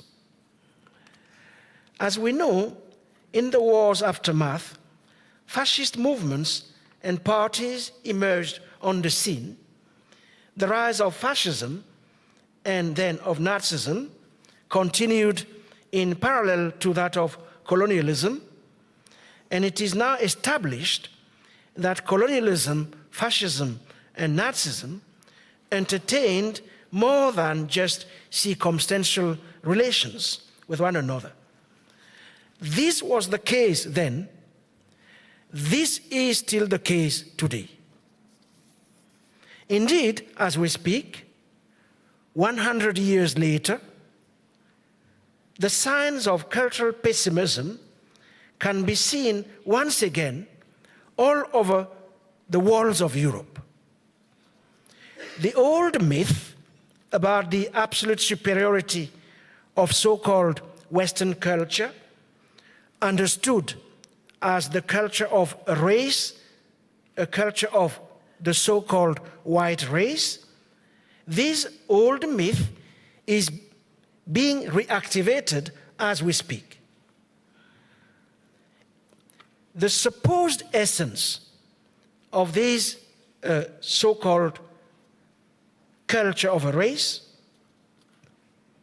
the Faustian spirit, recognizable by its technological power, is once again the object of delirious celebrations. Western culture, so it is claimed once again, is not an ordinary component of the cultures of humanity. It enjoys, we are told, a preeminent status that grants it an immunity, as a consequence of which the world's other cultures exist only through and in relation to it. Meanwhile, worldwide, the combination of fast capitalism, soft power warfare, and the saturation of the everyday by digital and computational technologies have led to the acceleration of speed and the intensification of connections. Ours is, in this case, a time of planetary entanglement. And yet, wherever we look, the drive is simultaneously towards contraction, towards containment, and towards enclosure. Typical of this trend has been the erection worldwide of all kinds of walls and fortifications, gates and enclaves. In other words, various practices of partitioning space, of offshoring and fencing of wealth, of splintering territories, of breaking territorial continuities, fragmenting space, saddling it with a variety of borders so as to better control movement and speed, accelerating it here, decelerating it over there, and in the process, sorting, recategorizing, reclassifying people with the goal of better selecting anew who is whom, who should be where, who should marry whom, who shouldn't, all in the name of national identity, security, and protection. As a result, borders are no longer merely lines of demarcation, separating distinct sovereign entities. Increasingly, they are the name used to describe the organized violence that underpins both contemporary capitalism and our world order in general. That things are fast reaching this point is partly because a new global security regime is in the making. It is characterized by the externalization, the militarization, and miniaturization of borders, an endless contraction and segmentation of rights, an extension of tracking and surveillance as the privileged modes of mitigating risks. Its key function is to enhance mobility for some while impeding it or denying it to others. A redistribution of the earth and a reallocation of its resources is therefore in the making. It is premised on the capacity to move. It is paving the way for unprecedented forms of racial violence, most of which target minorities, the disenfranchised, and already vulnerable people. This violence is abetted by new logics of containment and incarceration, expulsion and deportation. Mobility is increasingly defined in geopolitical, military, and security terms. The acceleration of technological innovations shows no sign of relenting, creating an increasingly segmented planet of multiple speeds. On the other hand, reason is once again on trial when it is not morphing from within machines and computers and algorithms. An inordinate amount of power is gradually being ceded to abstractions of all kinds. All modes of reasoning are being challenged by new ones that originate through and within digital technologies, as well as through the top-down models of artificial intelligence. Confronted with complex issues, acting with one's guts viscerally, rather than reasoning, is fast becoming the new norm. Formerly colonized lands are still the laboratory of new forms of war that have expanded in places such as Afghanistan, Iraq, Syria, Yemen, parts of Africa. Wars of predation and wars of the carbon age, their aim is to turn into dust the means of existence and survival of the declared enemy.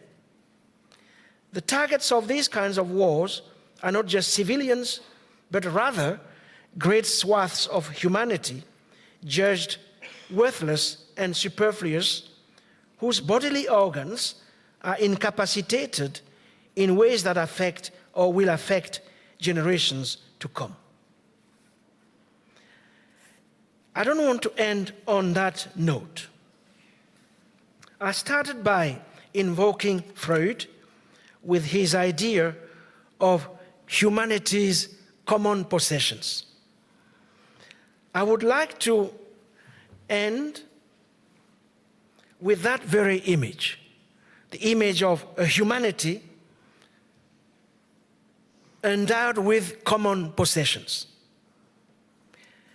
I would like to end with the image of a world, a planet Earth, which, as we say in South Africa, belongs to all who live in it. Humans and non-humans, all irreversibly exposed to each other. In their vulnerability, as well as in their immense potentialities. So the figure of a world, a planet, which is becoming smaller and smaller. A world and a planet we own in common, are responsible of in common, the care of which is in our common hands. A world, therefore, and an earth and a planet we have to share as a condition for its sustainability and as a condition for our own survival. To achieve this, there is, as Michel and Thomas were intimating, there is no other path than democracy and reason. There is no other path than truth and reason. And there is no other path than reason and justice for all. Because there is simply no human freedom where a society has lost touch with reason, with truth, and with a sense of justice. Nor is there any hope for security for such a society. So let's all rise up and commit ourselves to expanding a new planetary consciousness, building upon humanity's common possessions, and resolutely moving towards a world in which the future will be opened to each of us and to all of us. I thank you all.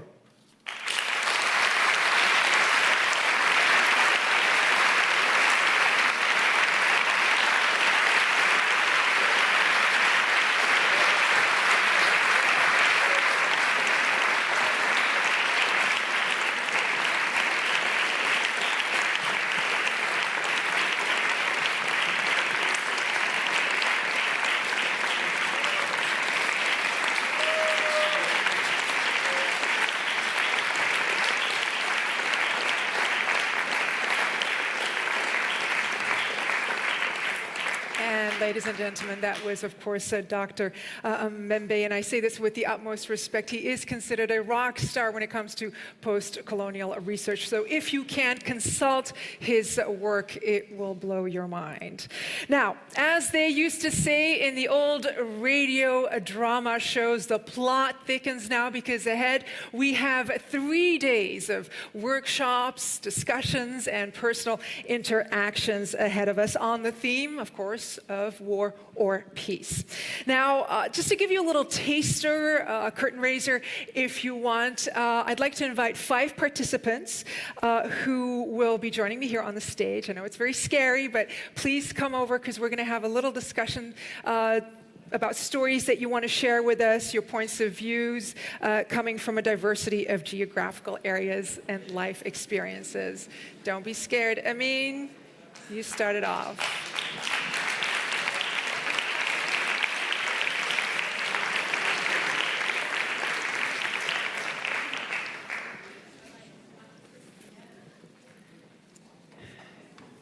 Hello, Professor. Hi, Amin. You can come stand with me. You don't need to do anything. That should work by itself. Do we have another? Yeah. Professor, I'm just going to borrow your mic for just a second. Oh, no, Amin has one. I'm sorry. And do you have one, Magda, as well? No, you don't? We'll just share them in a moment. Yeah, once we get there. All right. Now, these are some of our participants that we wanted to highlight, just to give you, like I said, a little taster of what you can expect in the next coming 3 days. I want to start off with Amin al-Maghribi. You're one of the youngest participants. You're 20 years young. Yeah, that deserves some applause as well, yeah. What's so interesting about you is that when we talk about war, you know, it's very theoretical for us, but for you it's something that you have experienced firsthand. Can you tell us a little bit about that? Okay, is it working? Yes. Yes. Okay, so it's hard to describe sometimes, you know, but well, it's something that you can't seriously help when it comes. It's there, and you can't just simply think, I can't simply run away from the fact that I've lived it. Mm-hmm. Just to explain to the audience, I mean, you were born in Damascus, Syria, in a Palestinian refugee camp. Is that correct? That's something the audience doesn't know. Yes, and basically, when you were 13, so 7 years ago, that's when the Arab Spring broke out in Syria and troops were targeting protesters there. It was the beginning of this war that is still grinding on. You then fled to Germany, were granted asylum here in this country. And I think it's so difficult for us to understand, how do you deal with the trauma at such a young age, dealing, you know, having lived there and seeing it unfold still in the headlines on TV, and maybe you still have family there?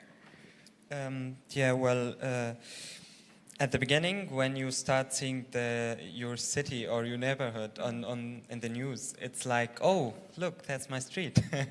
But then you start realizing, well, it's not this game like you think. The way I'm dealing with it right now is I actually write stories sometimes. I try not to stay captured in this fact that I've lived that. And I try to make sense out of it, and that's why I'm actually here. That's why I read history.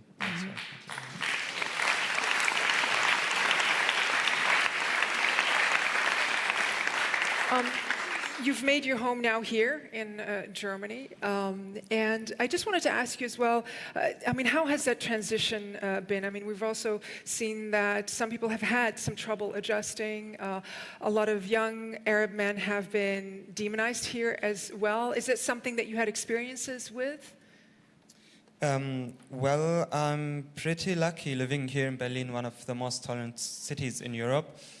But there are always, not always, sometimes there are the looks, I don't know, people look at you in the bus and think, well, I don't really want to sit next to that guy. When you walk around, people just hold their bags as if I'm going to steal something or something like that.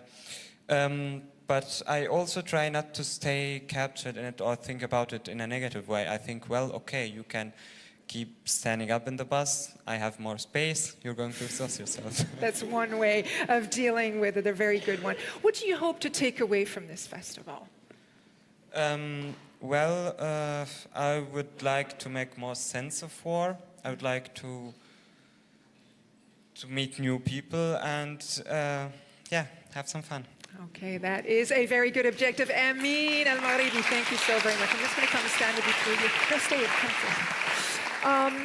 Dr. Robert Stradling. He is an eminent Scottish historian who has also taught at the University of London, helped establish the University of the Highlands and Islands, and was a senior faculty member at the University of Edinburgh. And I believe you're currently editor-in-chief of the Historians. Is that correct? And what is it? What's happening? Yeah. It's a website. It's a website set up by Euroclio, which is the European Association of History Educators. Sorry, can you hear me now? Yes, you just have to hold it very closely to you. I'll go back. Historiana is a website.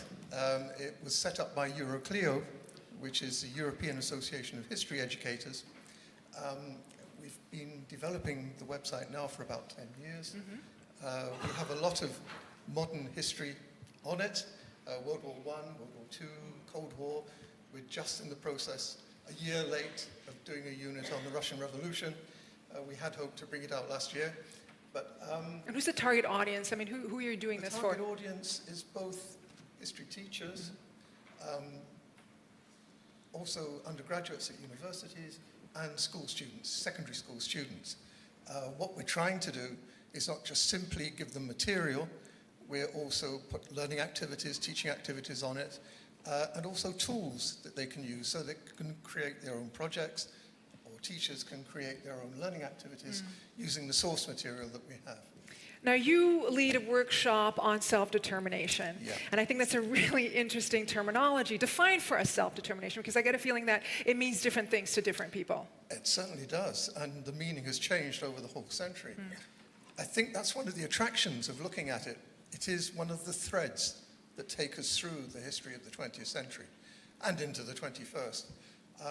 I guess most of us associate it with Woodrow Wilson. But his idea of self-determination was quite an old-fashioned one. It's rooted in the American Revolution, in the French Revolution. It's about being able to participate in the state. It's about your political and civil rights. Now, he came to Paris for the Paris Peace Conference and got a bit of a shock because his allies had already come to the conclusion that what we were really talking about was national self-determination. There were already some fait accompli in the case of Czechoslovakia, Poland. What you then see, and this is one of the things that we're trying to look at in the workshop, is how realpolitik also acts as a brake on self-determination all the way through the century. Could you make that more concrete for us? What do you mean by that? Well, the interests of the great powers in Paris meant that they were limiting the amount of self-determination that was going to be permitted. It was permitted in Central Europe. It wasn't permitted in the Middle East, for example. It certainly wasn't permitted in Africa. Take up Dr. Mbebe's point earlier. I mean, here, there were too many vested interests. So there is always this tension between the demands of peoples in different countries for self-determination and the pressures against that because of the interests of the great powers. Let's talk about contemporary times. Is this issue still an issue nowadays? Very much so. I mean, in many ways, what we see now is something curious, I think, and it's why the definition has changed. We saw the period of decolonization when, after the war. What we didn't see at that time, because of the Cold War, was self-determination for nations like Hungary in 1956 or Czechoslovakia in 1968. And although we had a United Nations by then, it was fairly powerless to do much about it because of the veto power in the Security Council. You come up to more modern times, we have Arab Spring, for example, we have Palestine and Israel, we have all these tensions still. And in a way, we got a redefinition. It's easy enough to talk about a nation state and nations looking for self-determination. But who are they now? Who is the self in self-determination? We all live, well, most of us live in multi-ethnic, multinational countries. How do you solve that problem now? Who are the people? The decolonization process is one where the people were the people living in a territory. They were very often multi-ethnic. And that territory had been carved out by a colonial power, not themselves. So now we come to the situation where we have something very curious. People in my own country, Scotland, demanding self-determination from the rest of the United Kingdom. England, and I do stress England because in Scotland and in Wales and in Northern Ireland, we don't agree with them. England wants self-determination from the European Union. Catalonia wants self-determination from the state of Spain. And yet, all the things that you might think an autonomous people should have, they've already got. They have their own parliament. They raise their own finances. They do all the things that Woodrow Wilson, going right back to 1919, would have approved of, would have said that is self-determination in action. But they're still not satisfied. They want something more. And one of the things we want to reach by the end of our workshop is people asking this question: what gives you the right, if you're an ethnic group, to have your own state? Do you need to be independent? Are there not soft solutions that we can start thinking about? Isn't the European Union one of those soft solutions? Isn't Schengen a typical example of how you can solve some of those problems? By making soft borders instead of the hard border that the British are talking about between Ireland and Northern Ireland, for example. But I won't go on about that because I'll get very political. On that bombshell, I wanted to say thank you so much, Arthur. I greatly appreciate it. Just going to come in between. Yes, you can come over if you want. Yeah. Next to me is Magdalena Lapshin. We spoke earlier. I can call you Magda. Magda is a sociologist at the University Katowice in Poland, focused on preserving, protecting oral history of German minority in Silesia, most of which lies in present-day Poland. Silesia, which you can explain actually better. Talk to us about Silesia. Where is Silesia? What was it? And why was there a German minority? Well, it's can you hear me? Okay, it's Silesia. I come from Upper Silesia, which is a great example for the consequences of the World War I, I guess, and of the Versailles Treaty. It is a land that was once Polish, once Czech, once German, a borderland, and that was divided. Also after the First World War, it was divided between the three countries, between Germany, Poland, and Czechoslovakia, which has great consequences for the local identity until today. Through voting, through border clashes, and based on this self-determination rule that Bob spoke about. Right, neatly ties all in, Magda. Let's talk about the German minority there, because that's your specialty. West Germany absorbed some 2 million Silesians. Is it true that even though they were German-speaking, they were kind of foreigners when they got here? Yeah, I believe now they are speaking about the times after the Second World War, right? Mm-hmm. Yeah, because since the Second World War, Silesia is basically a part of Poland, and part of it is also in the Czech Republic presently. Yes, it is estimated that about 2 million Silesians emigrated to Germany after the war, but I also have to say that it happened gradually. Mm-hmm. Between 1945 and the beginning of 1990s. And also the issue is more complex and more complicated. Those people emigrating were not necessarily Germans, even if speaking German. Some of them migrated not only as displaced person after the Second World War, but they migrated for economic reasons, and some of them were even Poles with German ancestors. So quite a mix there, and an intricate situation. Some are saying that the Silesians in the diaspora in effect lost their homeland, their Heimat, but they remain Germans in Germany. How do they compare to the Silesians who stayed, who were left behind? Well, these are two different words, I suppose. But I cannot answer this based on research, because the research is missing on that topic. But I can explain that on the example of my family. Because I also have relatives in Germany, as most people who live in Silesia, they have relatives in Germany. The contacts to the homeland first were very, very tight.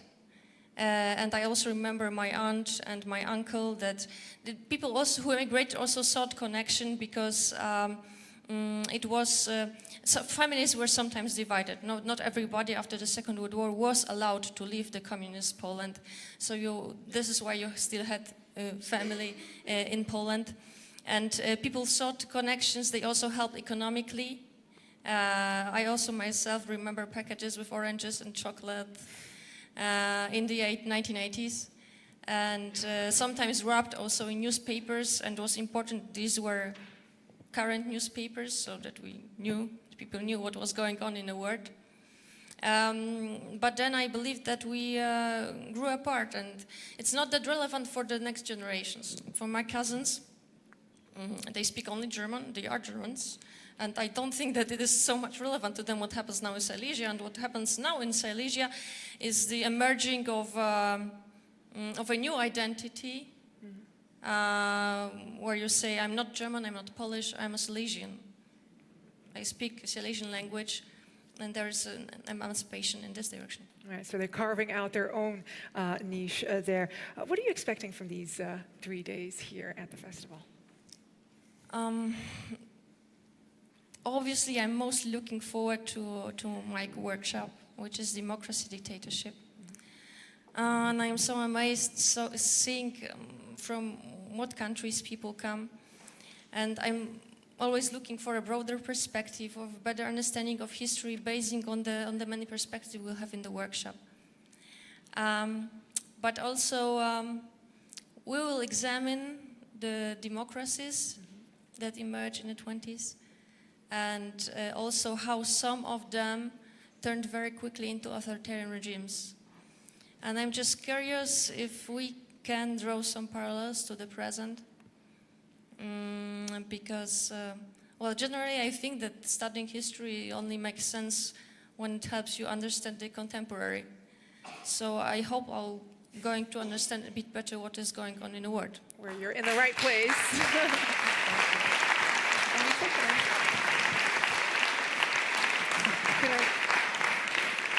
Could I just give this to one of you, just to hold this for me, because else it's going to echo with my mic.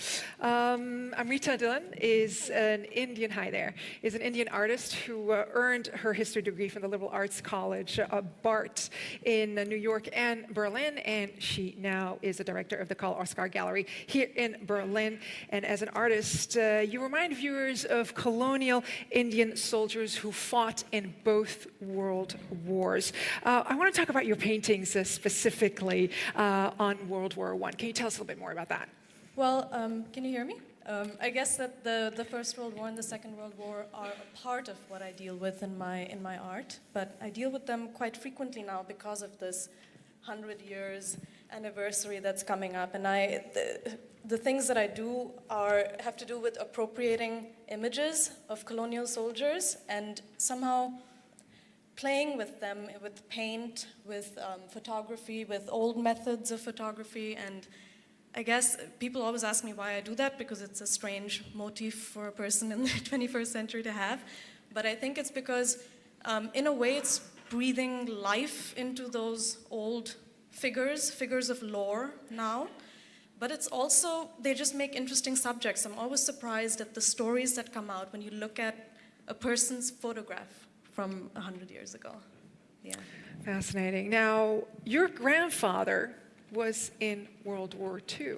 What happened to him? I guess his story, much like other soldiers from the First World War, there's a parallel there. He was just a slightly underage Sikh volleyball player who the British picked up and shoved into training, and then, off you go, off to North Africa. And there he fought against, I guess in the armies, against Roma, and was taken a prisoner of war there, and spent 3 years in a prisoner of war camp in Germany, in West Germany, in Limburg-Lahn. Did he ever share with family members what that was like? It was very hard to talk to him about it. I was one of the only people who he did talk to about it. However, he did end up writing a book. And it's going to be published in the next few years. I'm editing it, and he's, it's incredible. You listen to these stories, the things he went through. They were taken prisoner in Libya. by the Italians and then sort of ferried to Elba. And on the way, they were bombed by the British. There was a ship full of 700 Indian origin, I guess Indian soldiers, British Indian soldiers, and he was one of the 100 that survived. Now, not a lot of people, when they think about the world wars, think about Indian soldiers. What's it like in India? I mean, are there commemorations there, remembrances to signify what they contributed to this effort? I think on a nominal level, yes. We have, the well-known New Delhi monument to colonial soldiers from the First World War. I have to say that it's something people barely talk about, and I think you can understand why. There's a certain sense of shame. Shame? Why? Shame sort of bound to the idea that Indian soldiers fought for a colonial power. This is not the image that perhaps the modern Indian self-assured government wants to have of their past. How could we do that? Why did we fight for these people? And I think that's a feeling that on a human level we can relate to, but I think it's very sad because people like my grandfather, people that we knew, they were just forgotten. No one talked about them, no one knew who they were. They were just left behind. But you didn't forget because you're going to publish his book. Okay.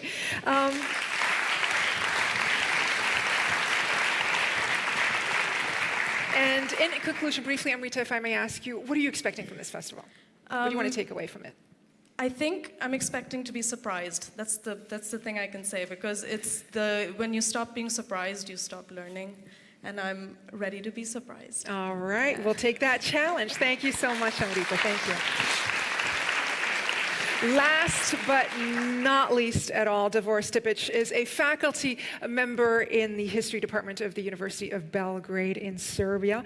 He's working on a PhD thesis, Perception of the Holocaust in Yugoslavia, 1945-1991, which deals with the image of World War II in Yugoslavia during the communist era.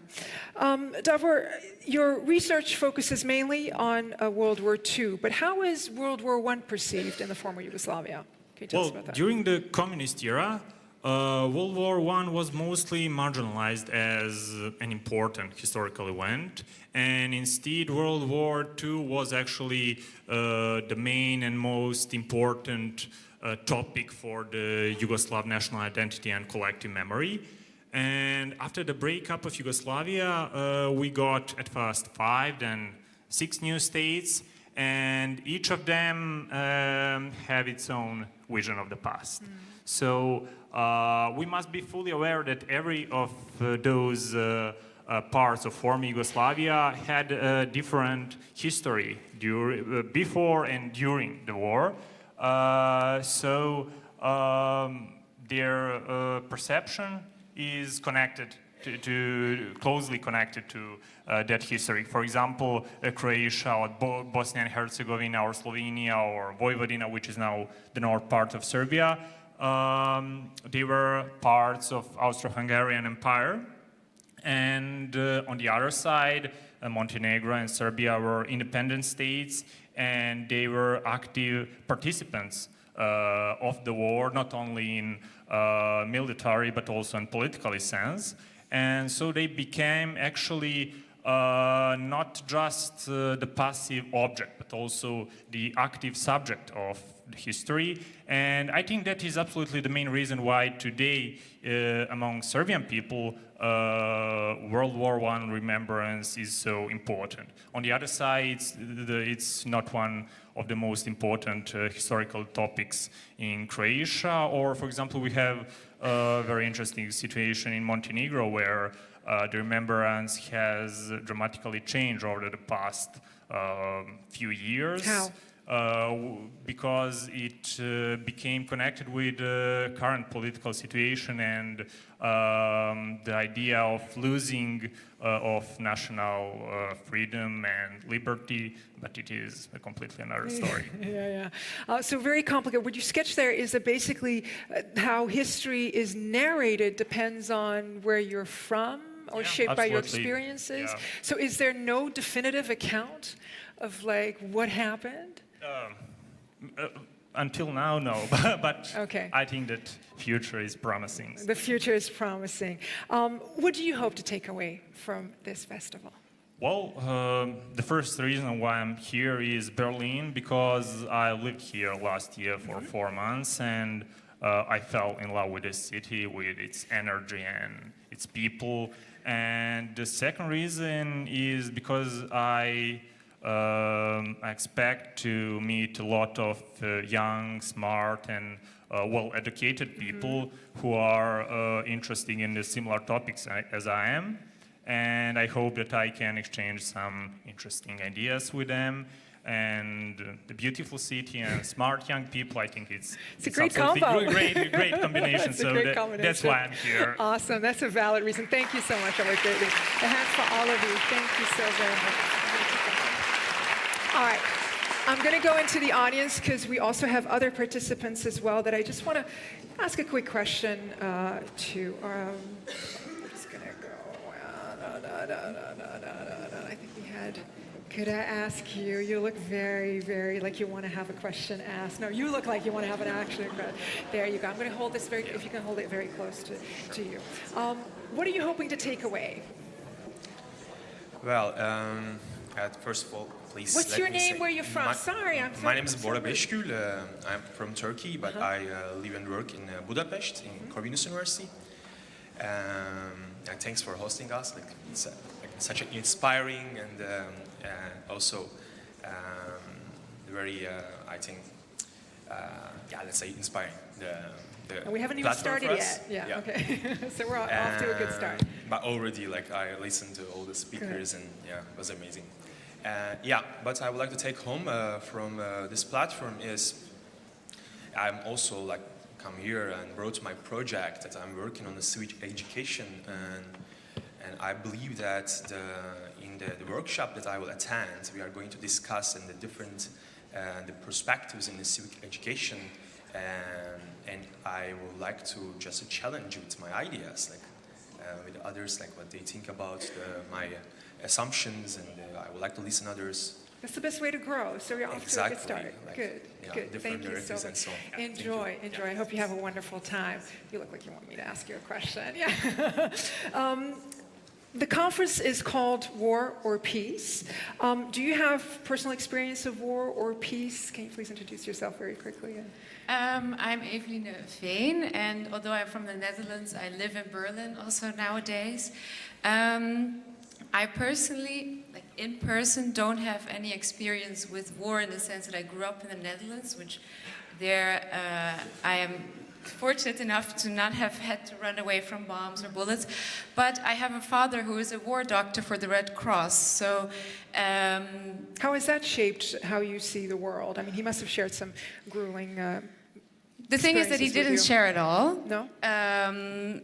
I remember that we had to wave goodbye. We had to wave him goodbye every year for about 4 to 6 months, where he would go to different war areas.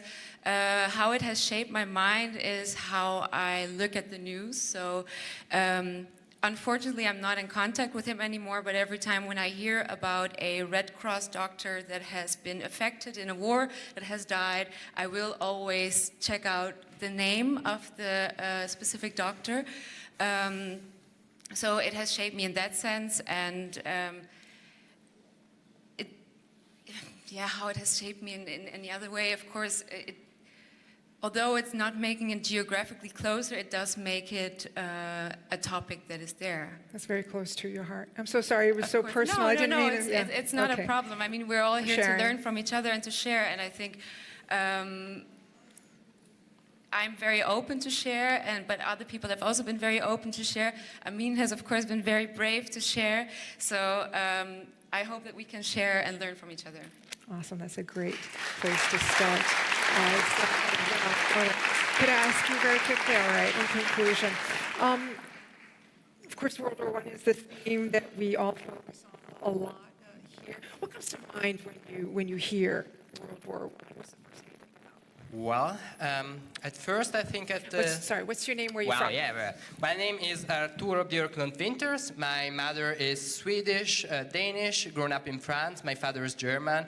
I've lived in Italy, and now I live in Berlin. Globalization right here. No, it's Europeanization at first.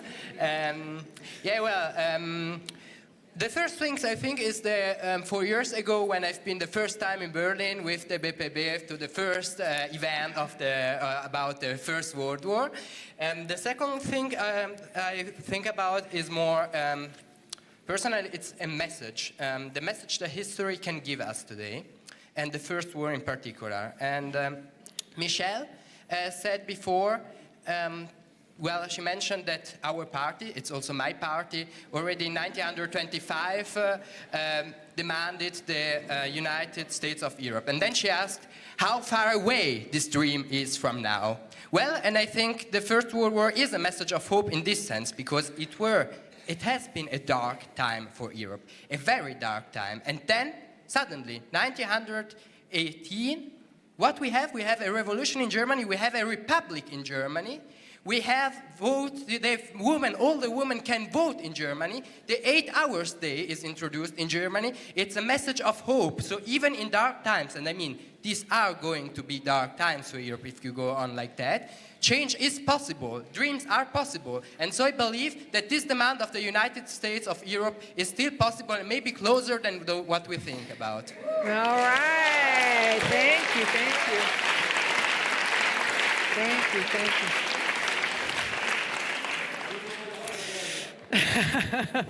All right, so you're in the right place for some inspiration and riled up people. All right. Well, we're almost at the end of the program to open this festival. But before I let you go, I just want to draw your attention to the fact that there is a reception specially organized for you in the foyer. And the good news is the first drink is on the house, courtesy of BP. Yeah. All right. So do enjoy.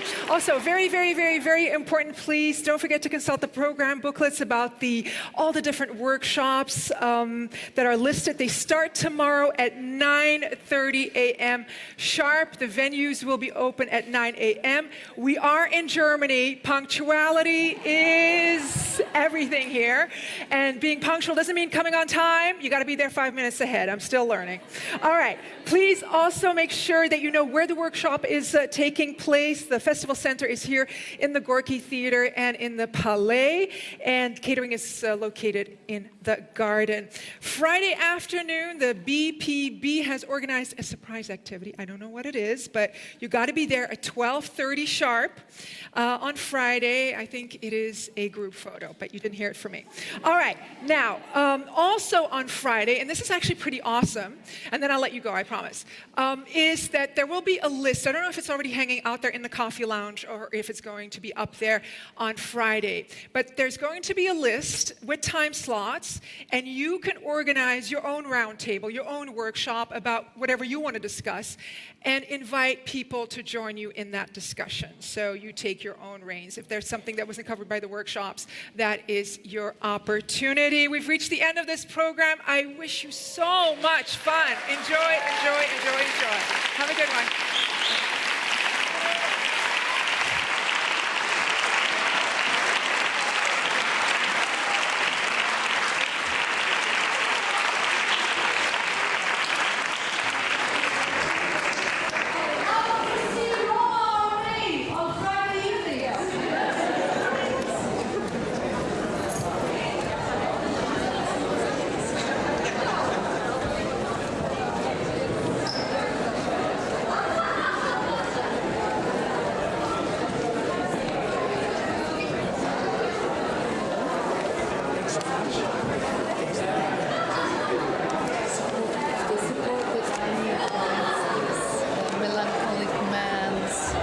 Since I told already, since Enlightenment,